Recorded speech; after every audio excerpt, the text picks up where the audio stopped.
Jaipur Shri Mahavir Jindal advocate webinar के through online हमसे जुड़े हैं श्री पीवी राजगोपाल, गांधीवादी विचारक एवं पूर्व उपाध्यक्ष गांधी पीस फाउंडेशन, श्री सुब्बाराव जी, गांधीवादी विचारक।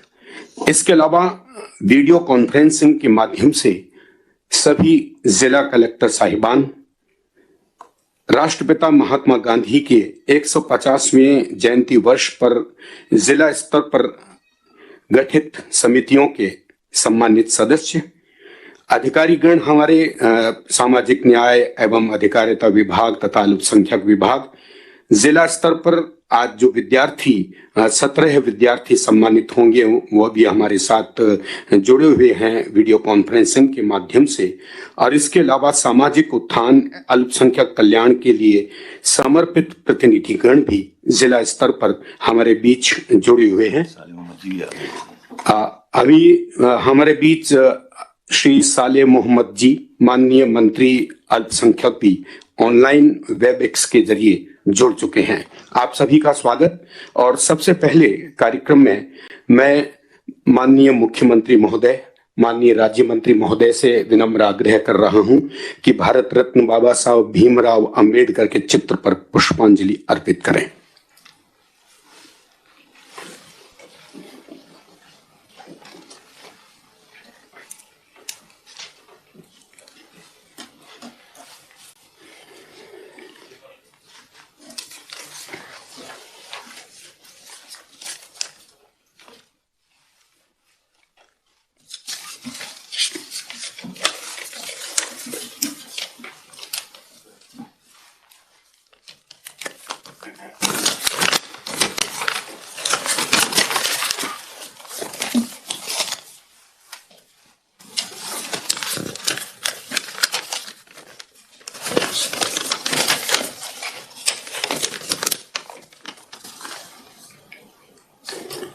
भारत रत्न बाबा साहब भीमराव अंबेडकर के चित्र पर पुष्पांजलि के बाद अब मैं आग्रह कर रहा हूं शासन सचिव सामाजिक न्याय एवं अधिकारिता विभाग डॉक्टर समित शर्मा जी से कि आप स्वागत उद्बोधन दें। नमस्कार। हम सबके प्रेरणा स्रोत अहिंसावादी गांधीवादी माननीय मुख्यमंत्री श्री अशोक जी गहलोत साहब, उपस्थित माननीय मंत्रीगण श्री राजेंद्र यादव साहब, सामाजिक न्याय एवं अधिकारिता विभाग, एवं वेबएक्स से जुड़े हुए आदरणीय श्री साले मोहम्मद साहब, अल्पसंख्यक मामलात विभाग, कार्यक्रम में उपस्थित मुख्य सचिव महोदय एवं सभी अधिकारीगण, कार्यक्रम में उपस्थित सभी जो प्रमुख वक्तागण हैं, आदरणीय देवस्वरूप जी, और वेबएक्स के माध्यम से जुड़े हुए राजगोपाल जी और आदरणीय सुब्बाराव जी, और प्रदेश भर से जो सभी अंबेडकर विचारक जुड़े हैं, सामाजिक प्रतिनिधि जो जुड़े हैं, और जिले में जो सामाजिक संस्थाएं हैं उनके जो प्रतिनिधिगण आज इस महत्वपूर्ण कार्यक्रम में सम्मिलित हुए हैं, मैं सबका सामाजिक न्याय एवं अधिकारिता विभाग की ओर से बहुत बहुत स्वागत करता हूं। भारत के संविधान निर्माता बाबा साहब doctor B are Ambedkar ji की जो 130वीं जयंती है, ये माननीय मुख्यमंत्री महोदय के निर्देश अनुसार, और उन्होंने एक जो रचनात्मक नेतृत्व प्रदान किया, और उन्होंने कहा कि इस अवसर को एक सामाजिक प्रतिनिधियों के सम्मेलन के रूप में मनाया जाए, जिसमें सर्व समाज की क्या भूमिका हो सकती है जिससे कि प्रदेश में शांति स्थापित हो। और कोविड के कारण इस कार्यक्रम को वर्चुअल तरीके से आयोजित करना पड़ रहा है, और फिर भी इसमें सहभागिता बहुत अच्छी है। जिलों में भी मैं देख पा रहा हूं कि सभी लोग जोर शोर से और काफी लोग जमा हुए हैं सोशल डिस्टेंसिंग की पालना करते हुए।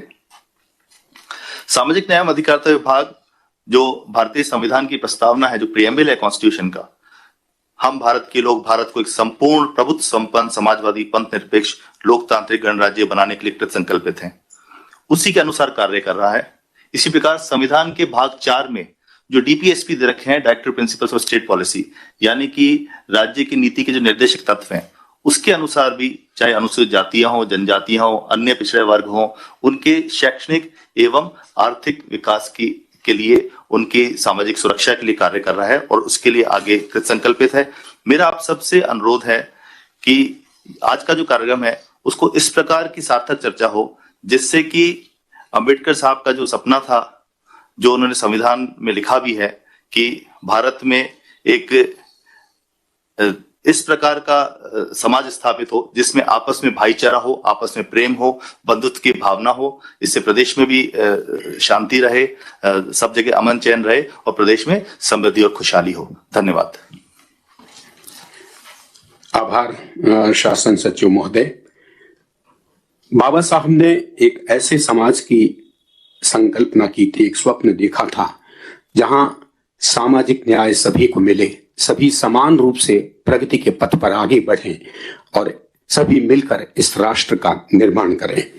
जैसा कि हमने आपको बताया था कि हम आज के इस पावन अवसर पर सर्व समाज की भूमिका शांतिपूर्ण प्रदेश के लिए संगोष्ठी का आयोजन भी कर रहे हैं और इसी क्रम में मैं सबसे पहले विनम्र आग्रह कर रहा हूं आदरणीय श्री देव स्वरूप जी, माननीय कुलपति भीमराव अंबेडकर विधि विश्वविद्यालय से, कि वो इस अवसर पर अपना उद्बोधन दें। हमारे प्रेरणा स्रोत माननीय मुख्यमंत्री जी, माननीय मंत्री जी, मुख्य सचिव जी और यहाँ उपस्थित और ऑनलाइन जुड़े सभी महान भावों को मेरा सादर नमस्कार और अंबेडकर जयंती के अवसर पर बहुत बहुत शुभकामनाएं।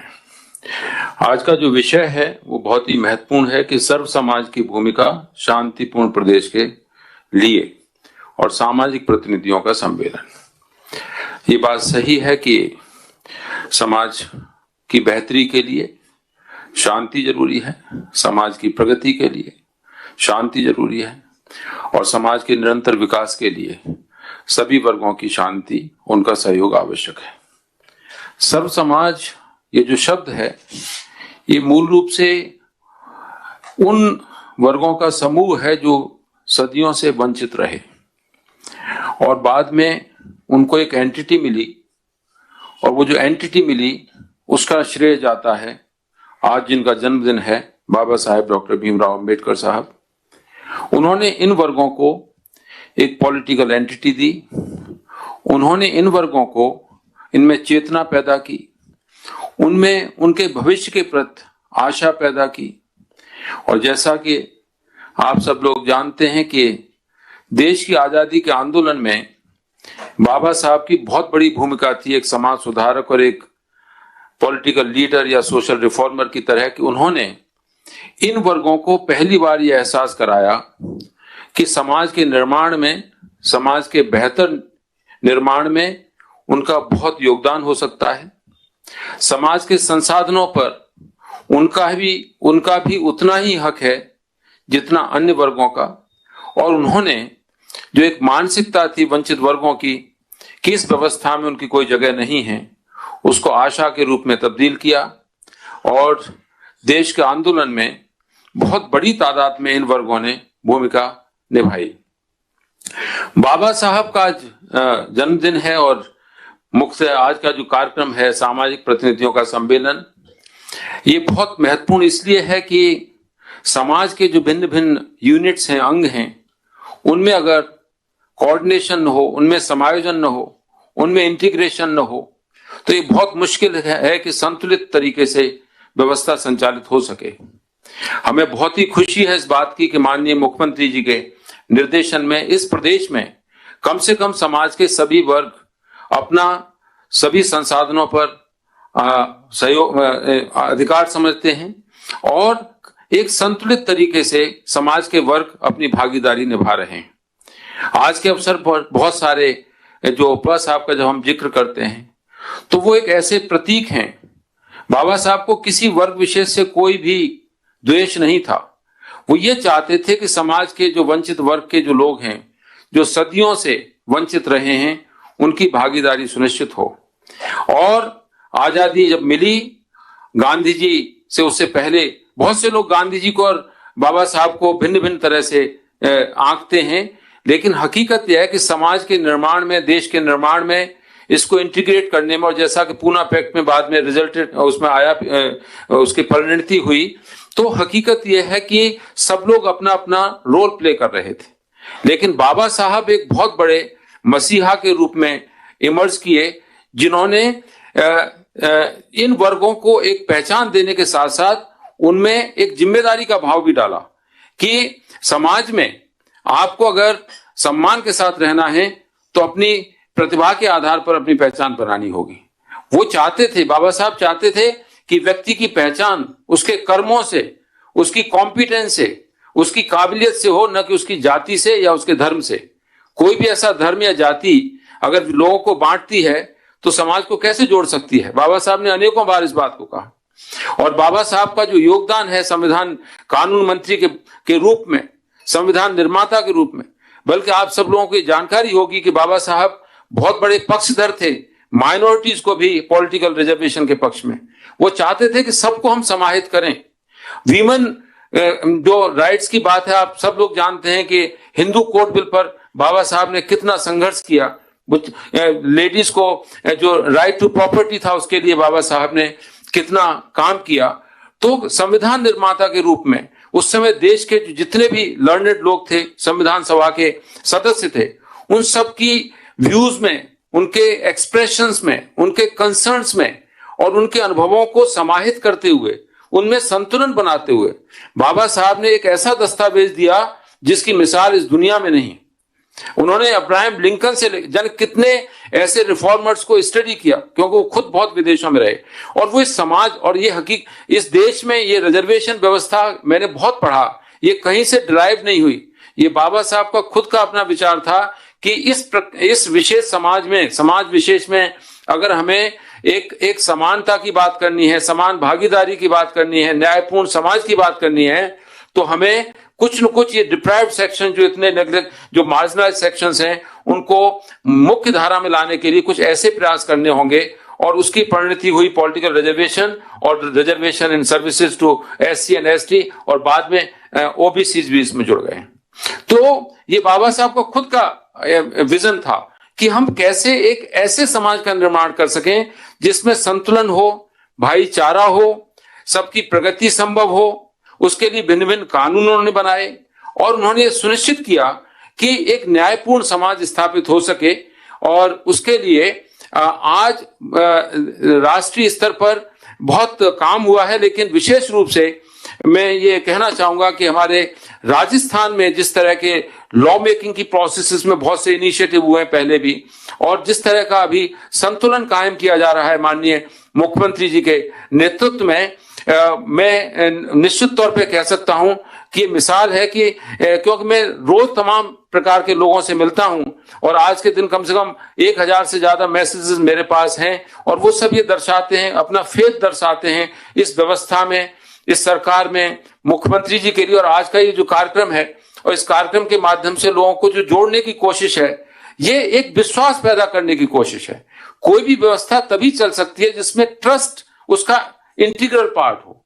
तो मैं आज के इस अवसर पर सिर्फ ये कहना चाहूंगा, क्योंकि मुझे समय बहुत सीमित है, मेरा 5 मिनट है केवल, लेकिन सर्व समाज की भूमिका शांतिपूर्ण प्रदेश के लिए बहुत ही आवश्यक है, उसकी प्रगति के लिए बहुत आवश्यक है। सामाजिक प्रतिनिधियों को जोड़ना बहुत ही आवश्यक है। उनके माध्यम से हमारे विचार, हमारे निर्णय आम लोगों तक पहुंचते हैं और इसके माध्यम से एक संतुलन कायम होता है। बहुत सी जो शक्तियां हैं उनको जो है वो कंफ्यूजन क्रिएट करने का मौका नहीं मिलता है। तो ये एक ऐसी डायनेमिक सिस्टम है, प्रोसेस है, जिसके माध्यम से हम रियल सेंस में आज के दिन बाबा साहब का स्मरण इस सम्मान के साथ कर सकते हैं कि हम उनके विजन पर कायम हैं और कम से कम उन प्रयासों को आगे बढ़ा रहे हैं जिससे कि एक संतुलित समाज स्थापित हो सके। मैं आज के इस अवसर पर माननीय मुख्यमंत्री जी को और यहाँ सभी मेरे सम्मानीय जो लोग हैं यहाँ पर, उन सबको धन्यवाद भी दूंगा कि उन्होंने मुझे यहाँ पर जोड़ा इस कार्यक्रम से। मेरा बहुत बहुत आभार। Thank you sir. बहुत बहुत आभार कुलपति महोदय। बाबा साहब ने कहा था कि जैसे ऊंची नीची जमीन से अच्छी पैदावार की आशा नहीं की जा सकती, उसी प्रकार समाज में ऊंच नीच की भावना के रहते राष्ट्र की प्रगति संभव नहीं। और यही विचार आगे चल के बढ़ा। हम साक्षी भी हैं और हम भाग्यशाली हैं एक ऐसे लोकतांत्रिक देश की जहां जिसके वटवृक्ष में सामाजिक न्याय की अवधारणा फल फूल रही है। और अब मैं आग्रह कर रहा हूं वेबएक्स से हमारे साथ जुड़े परम श्रद्धेय श्री पीवी राजगोपाल जी से, गांधी वादक विचारक एवं पूर्व उपाध्यक्ष गांधी पीस फाउंडेशन।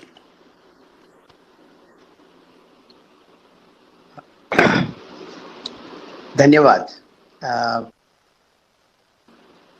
अ, मैं आज के अध्यक्ष हमारे प्रिय राजस्थान के मुख्यमंत्री अशोक जी, राजेंद्र सिंह जी, सम्मान्य भाई जी, वीसी साहब, मुझे बहुत खुशी है राजस्थान सरकार के माध्यम से डॉक्टर अंबेडकर साहब का जयंती मनाने का कार्यक्रम है और उसी अवसर पर इस प्रकार की एक महत्वपूर्ण डिस्कशन को भी आयोजित किया गया है। सब्जेक्ट भले ही आपने राजस्थान की दृष्टि से चयन किया हो, लेकिन ऐसा लगता है कि ये सब्जेक्ट सिर्फ राजस्थान के लिए नहीं, ये पूरे देश के लिए, पूरी दुनिया के लिए, एक खुशहाल दुनिया के निर्माण के लिए, भाईचारे की दुनिया के निर्माण के लिए सभी जगह प्रयास जारी है। तो मुझे लगता है कि ये विषय सबके लिए अनुकूल है। पहला निवेदन मैं ये करना चाहता हूँ कि अभी जिस बीमारी से हमारा देश गुजर रहा है, दुनिया गुजर रहा है, उसको कहते हैं कि हेट स्पीच कहते हैं। नफरत का जो बीज है, सब लोग सब जगह बोने का और कोशिश कर रहे हैं। हर भाषा में, हर भाषण में हमको सुनाई पड़ता है कि समाज को तोड़ने की तरीके से भाषा इस्तेमाल किया जा रहा है। तो ये शॉर्ट टर्म गेन हो सकता है इससे, अगर हम भाषा को इस स्तर तक ले जाएंगे तो शॉर्ट टर्म गेन हो सकता है, अल्पावधि में कुछ फायदा हो सकता है, लेकिन लंबे अवधि में समाज के लिए बहुत नुकसान होगा।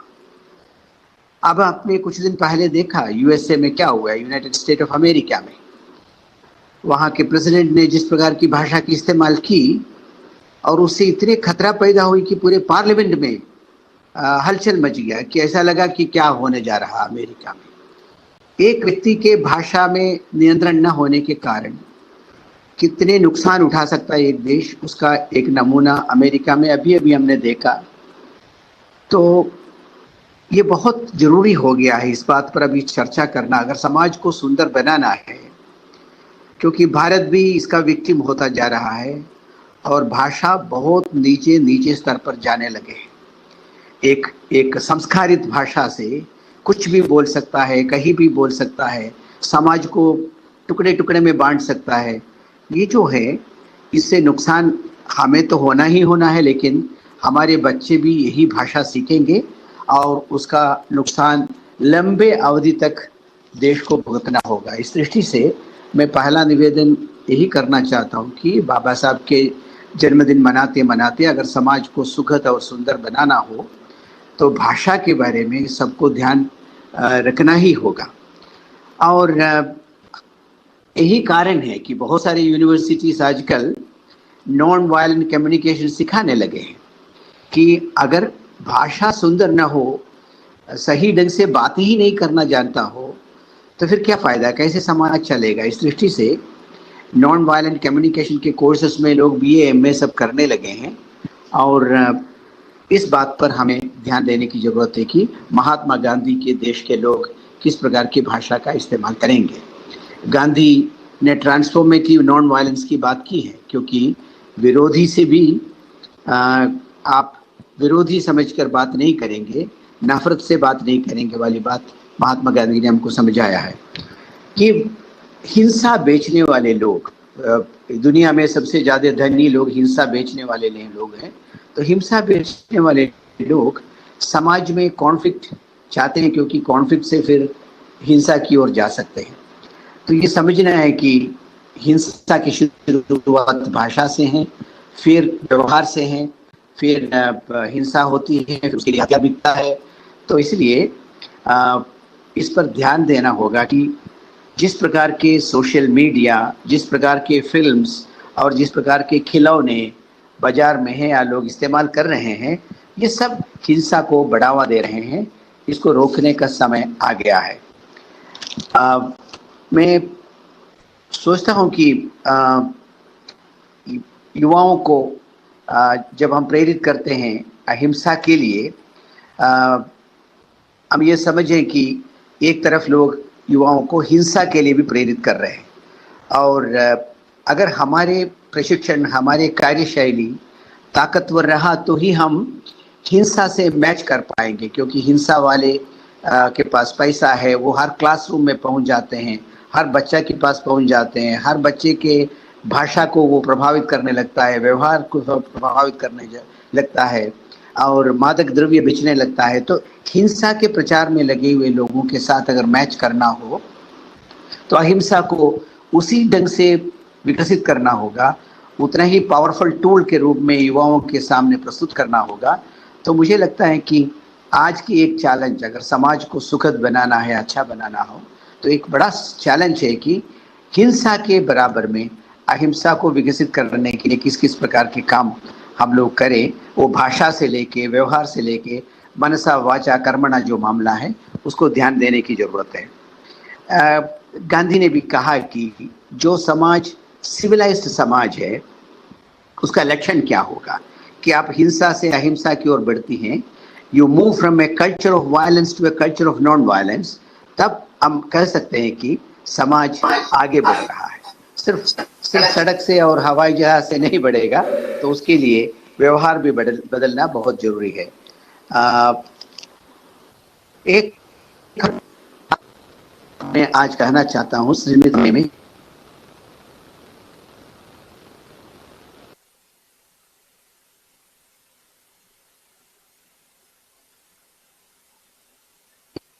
उन्होंने एक दिन कहा कि मैं महात्मा गांधी को बहुत गलत समझ रहा था।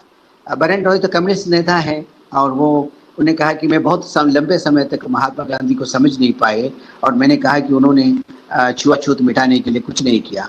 लेकिन जब मैं इंग्लैंड गए और वहाँ के ब्रिटिश लाइब्रेरी में बैठे, तब मुझे मालूम पड़ा कि महात्मा गांधी ने क्या क्या नहीं किया छुआछूत मिटाने के लिए। क्योंकि उस समय के ब्रिटिश राज के कलेक्टर लोगों ने जितने चिट्ठी लिखे हैं रानी को महात्मा गांधी के विरोध में, उसमें सब यही लिखा है, ये आदमी हर जगह जा रहा है, पैसा इकट्ठा कर रहा है और हरिजनों को संगठित कर रहा है, मंदिर प्रवेश कर रहा है।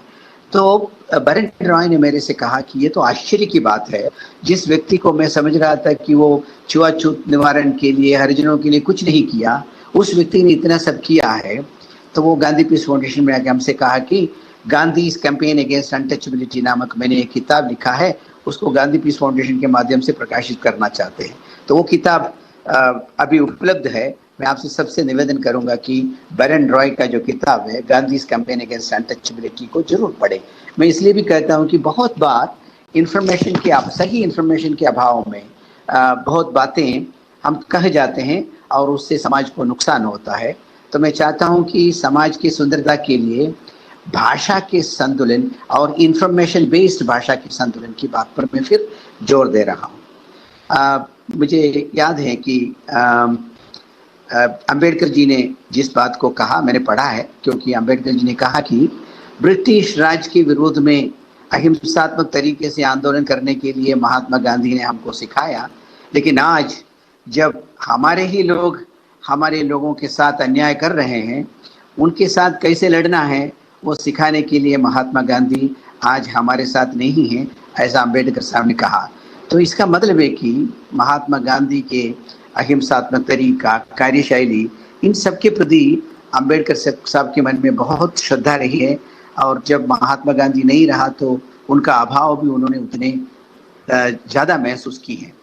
तो मेरा निवेदन ये है, आज 10 मिनट में मैं इतने कह सकता हूँ कि हेट स्पीच को, जो भाषा के परिपक्वता पर हम फिर जोर दें ताकि समाज में अशांति भाषा के कारण न फैलें और नॉन वायलेंस को वायलेंस की तुलना में मजबूत करने के लिए हम अपने कार्यक्रमों को ताकतवर बनाएं ताकि हमारे बच्चे वायलेंस की ओर न जाएं और गलत इंफॉर्मेशन पर आधारित कोई भी चर्चा को बढ़ावा न दें ताकि समाज को हम सुंदर बना सकें।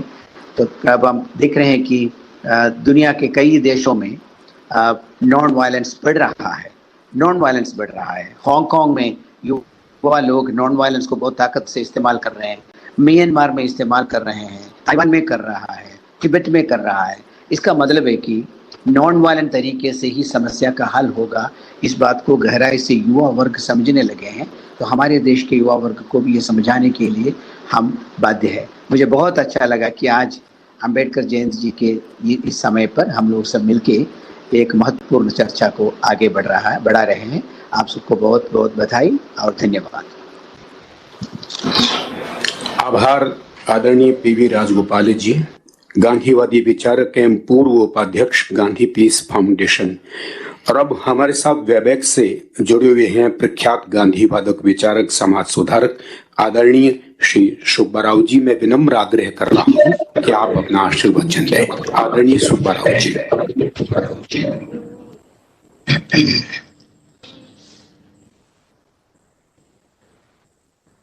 भारत माता के सपूत डॉक्टर भीमराव अंबेडकर की जयंती के अवसर पर आप सबको शुभकामना देता हूं। बधाई है राजस्थान के मुख्यमंत्री श्री अशोक गहलोत जी को। महात्मा गांधी, पंडित जवाहरलाल नेहरू, डॉक्टर अंबेडकर, सरदार पटेल ऐसे महान सपूतों को याद करने के लिए मौका निकालते हैं और स्वयं समय निकालते हैं। बहुत बड़ी बात है कि मुख्यमंत्री के सर पर तो इतना बोझ रहता है, लेकिन ऐसे कार्यक्रम के लिए वो समय निकालते हैं तो बहुत बड़ी बात है। तो उनको भी और आप सबको बहुत बहुत इस बात के लिए बधाई कि आज बाबा साहब अम्बेडकर जी के जयंती मना रहे हैं। कल अखबार में डॉक्टर अंबेडकर की एक बात देखा। वो बोले थे, हाथ पैर में बेड़ियां हो लेकिन फिर भी अगर मन आजाद है तो मनुष्य आजाद है करके। और ये गांधी जी, अंबेडकर जी की बात ये बहुत ही सुंदर है। मन में मैं मानता हूं तो मैं आजाद हूं, मन में नहीं मानो तो गुलाम हूं। तो अब ये आजादी की बात हमारे बच्चों के मन में आना बहुत बहुत जरूरी है। तो इसलिए मैं बच्चों को इकट्ठा करता हूं। हमारे जोधपुर में क्या था, करीब 1000 बच्चे आ गए थे, सारे देश भर के आए थे, 8 साल से 12 साल तक के बच्चे। तो बच्चों से मैंने एक सवाल पूछा, चंद्रमा पर सबसे पहले कौन आदमी गया? बच्चे बहुत अच्छे आजकल जनरल नॉलेज में झट से बोले, बहुत सारे बच्चे। तो सबसे पहले गया एक आदमी चंद्रमा पर। अभी शायद भारतीय भी जाएंगे, 4 आदमी तैयार होके आए हुए हैं। मैं अमेरिका गया तो जाके स्मिथसोनियन में वो यान को देखा और कपड़े पहने थे, देखा चंद्रमा पर जाने के लिए कौन सा कपड़ा पहने थे। मट्टी देखा, काली काली मट्टी चंद्रमा की। तो बच्चों से उनके मन में परिणाम हो ऐसे। चंद्रमा पर जाने वाले ने कहा, क्योंकि पहला आदमी चंद्रमा जाकर लौटा था जीवंत। खूब अखबार इकट्ठे थे, टेलीविजन वाले, रेडियो टेलीविजन तब भी आविष्कार हुआ था 1968 में। और रेडियो वाले पत्रकार पूछा उन्होंने, आप चंद्रमा पर गए थे, कैसे लगा? तो बोला, चंद्रमा पर वापस लौटने के बाद बहुत अच्छा लगा। और वो अच्छा ही कैसे लगा, एक बात कहा उन्होंने, बच्चों के दिमाग पर तभी से ये बात जाना बहुत जरूरी है। वो बोले, चंद्रमा पर खड़ा हुआ और पृथ्वी को देखा। हम सब जानते हैं पृथ्वी बहुत बड़ी है, चंद्रमा से बहुत सुंदर दिखी पृथ्वी। और बहुत बड़े हमको चंद्रमा दिखता है, चमकता है, उनको पृथ्वी ऐसे चमकते दिखाई पड़ी। तो ये मुख्य बात एक बोले आइंस्टाइन कि चंद्रमा पर खड़ा होकर मैंने पृथ्वी को देखा तो पृथ्वी का सौंदर्य इसीलिए बढ़ गया कि मैंने पृथ्वी के चेहरे पर खरोंच नहीं देखा। बोला, खरोंच नहीं।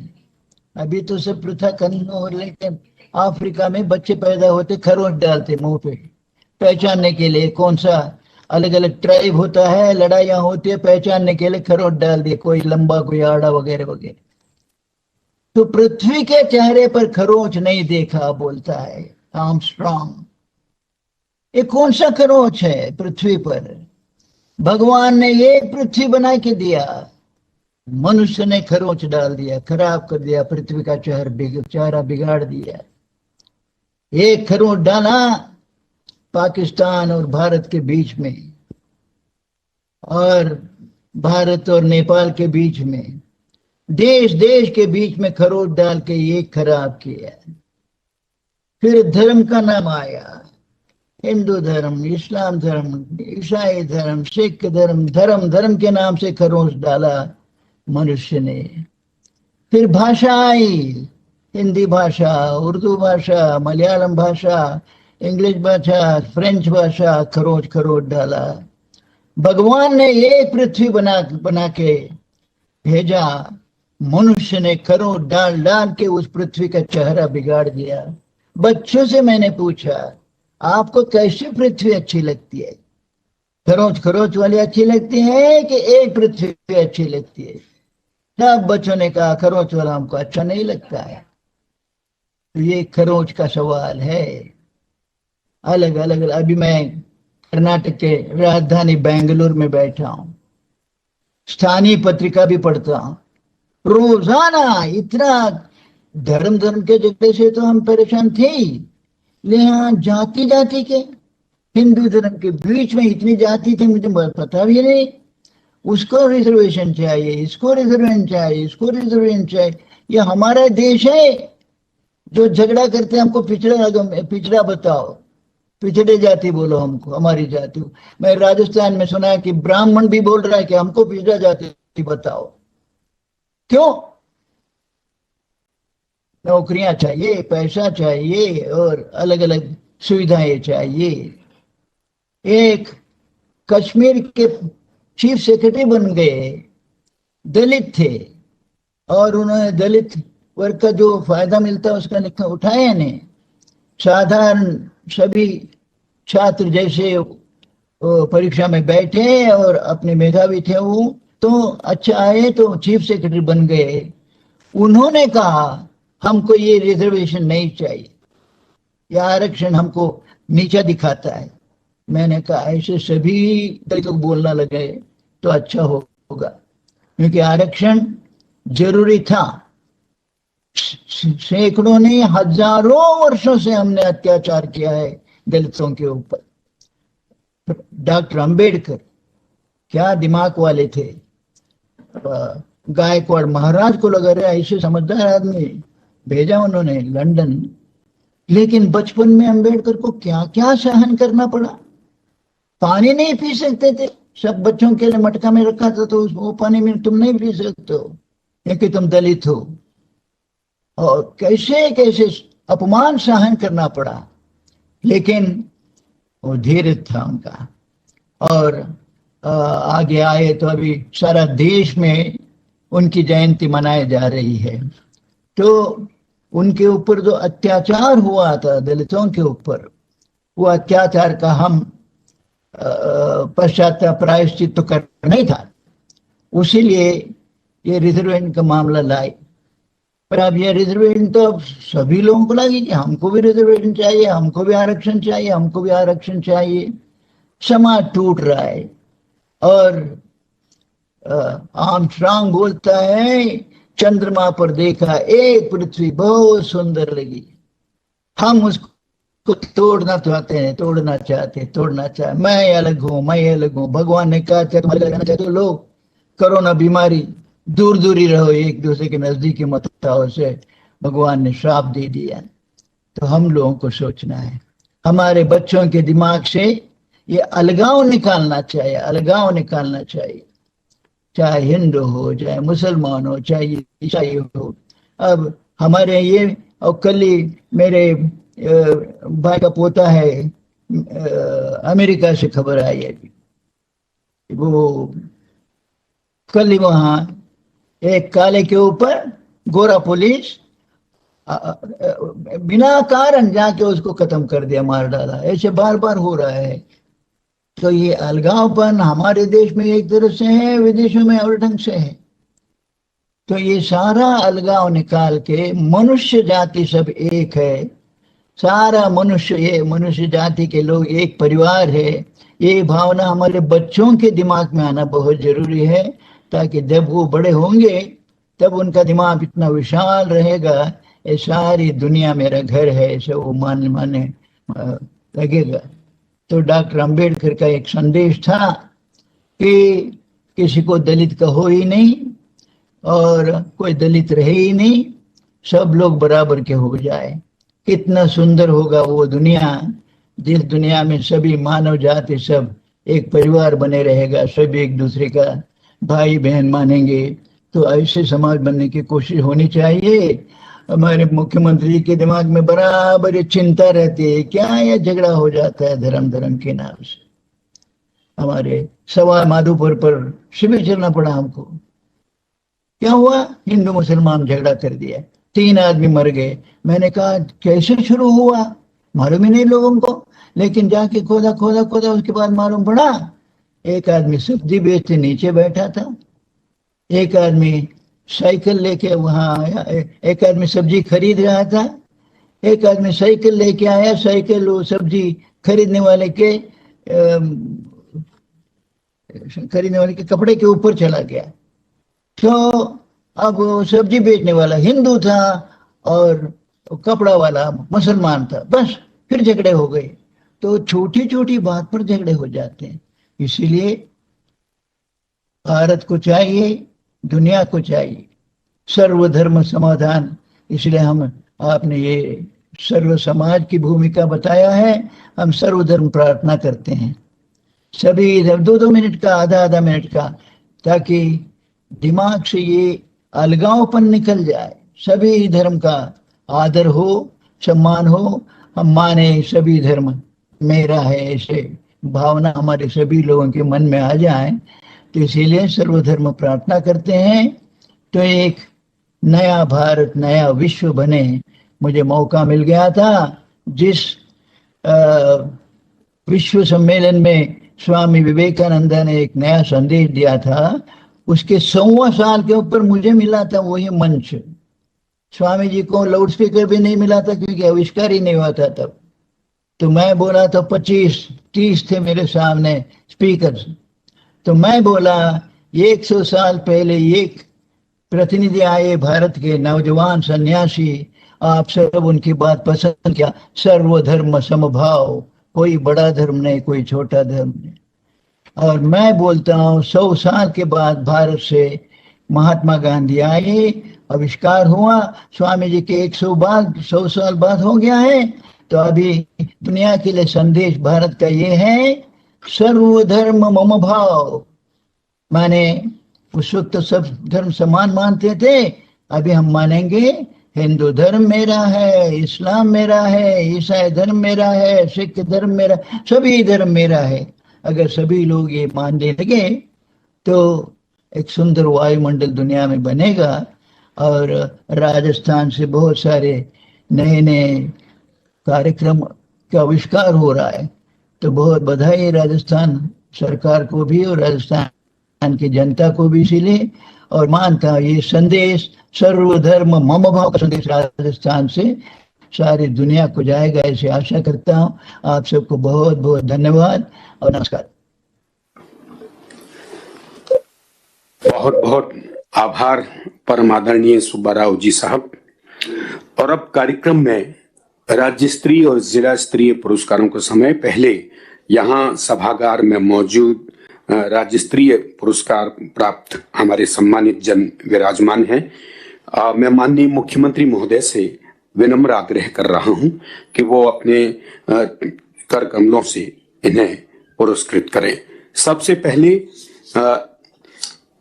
वर्ष 2020 के लिए अंबेडकर सामाजिक सेवा पुरस्कार श्री कोदरलाल बुनकर, प्रगति ग्रामीण विकास सेवा संस्थान बांसवाड़ा से। आपने बागड़ क्षेत्र में अनुसूचित जाति, अनुसूचित जनजाति के शिक्षा, साक्षरता, कृषि, जल संरक्षण बाल श्रमिक रोकने सहित अनेक क्षेत्रों में कार्य किया है। साथ ही विधवा, वृद्धावस्था, विकलांग पेंशन, महिला शिक्षा, युवा स्वरोजगार, पालनहार योजना, छात्रवृत्ति योजना का लाभ लक्षित वर्ग तक पहुंचाने में सराहनीय कार्य किया है। आपको वर्ष 2020 के अंबेडकर सामाजिक सेवा पुरस्कार स्वरूप 1 लाख रुपए एवं प्रशस्ति पत्र से सम्मानित किया जा रहा है। श्री कोदरलाल बुनकर।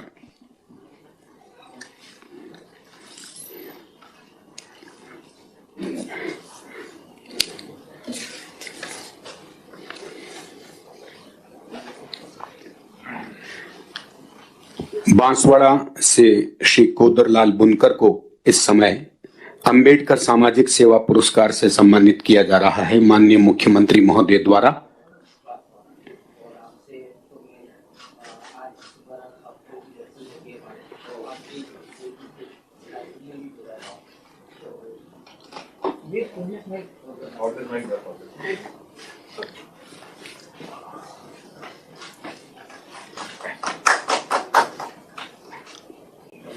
आपको प्रशस्ति पत्र और 1 लाख रुपए का पुरस्कार दिया जा रहा है।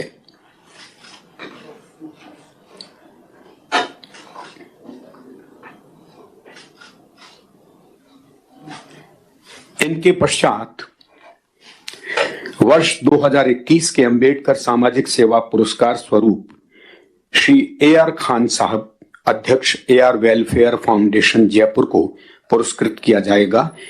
आप द्वारा राजकीय विद्यालयों में अध्ययनरत गरीब छात्र छात्राओं को निःशुल्क शिक्षण सामग्री उपलब्ध करवाई जा रही है। साथ ही वंचित वर्ग के छात्र छात्राओं को छात्रवृत्ति की राशि वितरित कर रही हैं। कोविड-19 महामारी में हजारों परिवारों को राशन सामग्री तथा मास्क वितरित किए। आपकी इन्हीं सेवाओं के फलस्वरूप आपको वर्ष 2021 के अंबेडकर सामाजिक सेवा पुरस्कार स्वरूप 1 लाख रुपए एवं प्रशस्ति पत्र से सम्मानित किया जा रहा है। माननीय मुख्यमंत्री महोदय के कर कमलों से आपको यह सम्मान दिया जा रहा है।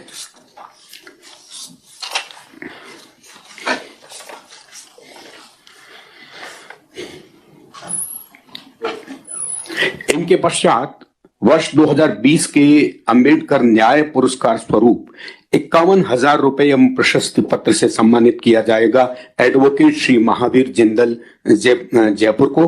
आपने अनुसूचित जाति, जनजाति, महिलाओं एवं दलित, आदिवासी, कमजोर वर्गों की निःशुल्क पैरवी कर न्याय दिलाया। समाज हित एवं समाज सेवा के कार्यों, अनुसूचित जाति एवं जनजाति के लोगों में फैली सामाजिक कुरीतियों को रोकने में भी सराहनीय योगदान दिया है। एडवोकेट श्री महावीर जिंदल को उल्लेखनीय सेवाओं के लिए वर्ष 2020 के अंबेडकर न्याय पुरस्कार से सम्मानित किया जा रहा है। इस परिणाम स्वरूप आपको 51,000 रुपए एवं प्रशस्ति पत्र से माननीय मुख्यमंत्री सम्मानित कर रहे हैं। धन्यवाद। इनके पश्चात वर्ष 2021 के अंबेडकर महिला कल्याण पुरस्कार स्वरूप 51,000 रुपए एवं प्रशस्ति पत्र से सम्मानित डॉक्टर मेनका भूपेश, अध्यक्षा अरमान फाउंडेशन जयपुर को सम्मानित किया जा रहा है माननीय मुख्यमंत्री महोदय द्वारा। आप द्वारा महिला अधिकारों एवं सशक्तिकरण के कार्य तथा सामाजिक कुरीतियों को दूर करने, स्वास्थ्य, शिक्षा का महत्व, आत्मरक्षा आदि विषयों पर जागरूक किया जा रहा है लोगों को। आपने निःशुल्क जांच, एक्यूप्रेशर चिकित्सा पद्धति से इलाज, जरूरतमंद बच्चों को वस्त्र वितरण तथा निःशुल्क सैनिटरी पैड उपलब्ध करवाए हैं। इन्हीं सेवाओं के फलस्वरूप आपको सम्मानित किया जा रहा है।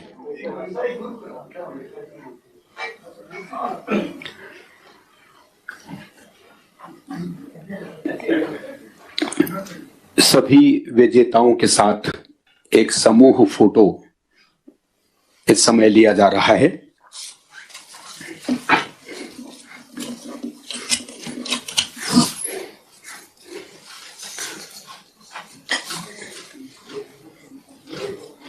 आप सभी का बहुत बहुत धन्यवाद।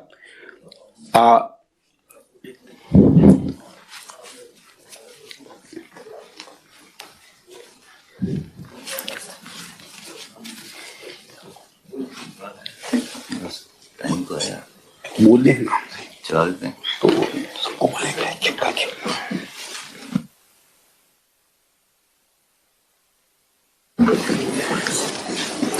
कार्यक्रम के अगले चरण में अंबेडकर शिक्षा पुरस्कार वर्ष 2020 एवं 21 के लिए चयनित कुल 17 विद्यार्थी, जिनमें 4 सरकारी स्कूलों से भी हैं, हमारे जिलों में इस समय जिला कलेक्ट्रेट में मौजूद हैं। मैं जिला कलेक्टर साहिबान से अनुरोध कर रहा हूं कि माननीय मुख्यमंत्री महोदय के ओर से इन विद्यार्थियों को सम्मानित करें। सबसे पहले जिला जयपुर, रवंतिका बजाज पुत्री श्री राम स्वरूप बजाज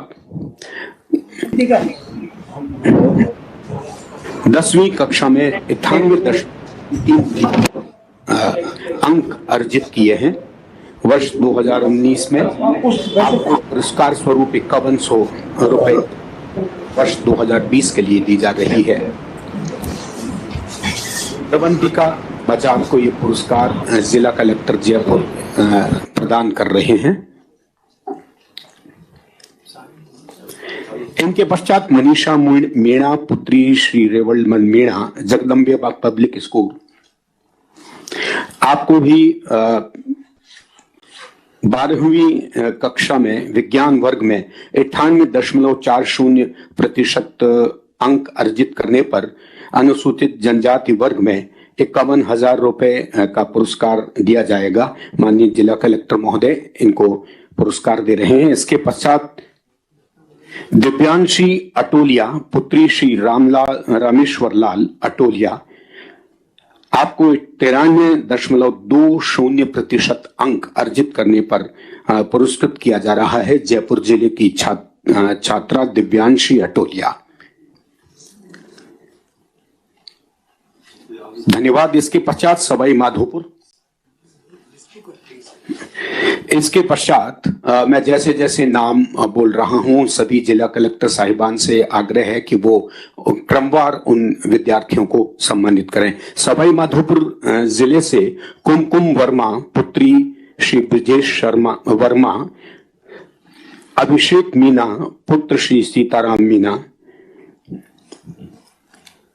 आपको जिला कलेक्टर महोदय की ओर से माननीय मुख्यमंत्री महोदय की तरफ से 51,000 रुपए का पुरस्कार। इसके बाद में धौलपुर जिले से पुष्पेंद्र कुमार पुत्र श्री द्वारका प्रसाद, नगेंद्र कुमार मीणा पुत्र श्री मोतीलाल मीणा, आपको भी 12वीं विज्ञान और कला में। इसके पश्चात पिंकी अलवर जिले से पिंकी पुत्री श्री इंद्र सिंह और समीर कुमार चौड़िया पुत्र श्री चंदगी राम। दौसा जिले से विकास कुमार मीना पुत्र श्री सीताराम मीना, श्री गंगानगर से गीता जयपाल पुत्री श्री मंगलाराम, जोधपुर से रमेश कुमार भील पुत्र श्री घेवर राम भील, अजमेर से यशिका पुत्री अमित कुमार, टोंक से रोहित बागड़ी पुत्र श्री रमेश चंद्र खटीक, कोटा से मनीष मीणा पुत्र श्री रामलाल मीणा, बाड़मेर से प्रकाश पुत्र श्री चन्नाराम और उदयपुर से हेमेंद्र गमेती पुत्र श्री जमला लाल गमेती। सभी जिला कलेक्टर साहिबान से विनम्र आग्रह है कि वो अपने अपने जिलों में चयनित विद्यार्थियों को पुरस्कृत करें माननीय मुख्यमंत्री महोदय की ओर से।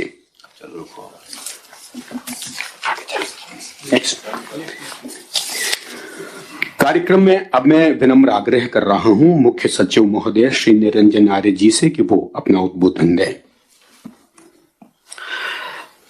आदरणीय मुख्यमंत्री महोदय,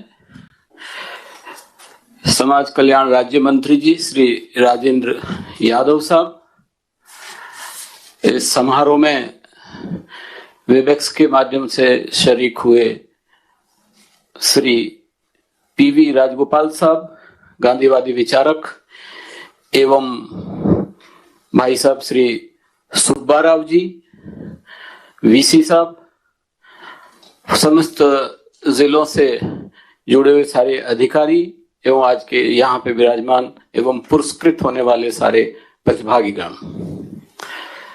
आज अंबेडकर जयंती जो उनकी 130वीं जयंती है को मनाने का ये एक आदर्श एवं अच्छा कार्यक्रम रखा गया है। इसके लिए मैं समाज कल्याण विभाग को बहुत बधाई देता हूँ।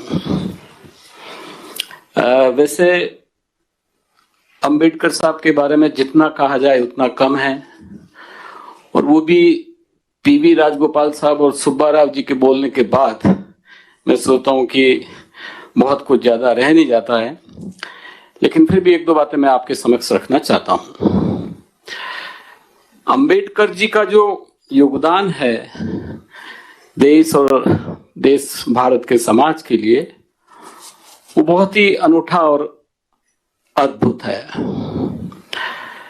हम आज जिस समस्या से जूझ रहे हैं, समाज में जो व्याधियां या परेशानियां अभी भी व्याप्त है, उन सब के बारे में दूरदर्शिता से सोच के ही इस महापुरुष ने, इस विद्वान व्यक्ति ने समाज के सामने, देश के सामने एक ऐसा मसौदा रखा और एक ऐसा डॉक्यूमेंट हमें दिया जिसके माध्यम से उन सारी चीजों का समाधान हो और देश में समरूपता हो, देश में समानता हो, समाज में एकता हो।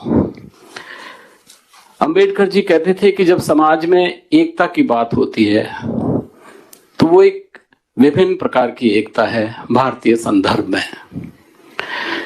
कागजी एकता अलग बात है, हम कहते रहते हैं हम एक हैं, वो एक अलग बात है। व्यवस्थाएं विधान में भी एक बताई गई है, वो एक अलग बात है। लेकिन जब तक आदमी का आदमी से रागात्मक और भावात्मक एकता नहीं होगी, तब तक इस समाज में व्यापक और जो उचित एकता वो नहीं आ पाएगी। और इसलिए इस समय अगर कोई सबसे बड़ी जरूरत है, सामाजिक एकता के साथ साथ मन मिलने की जरूरत है, भावना मिलने की जरूरत है।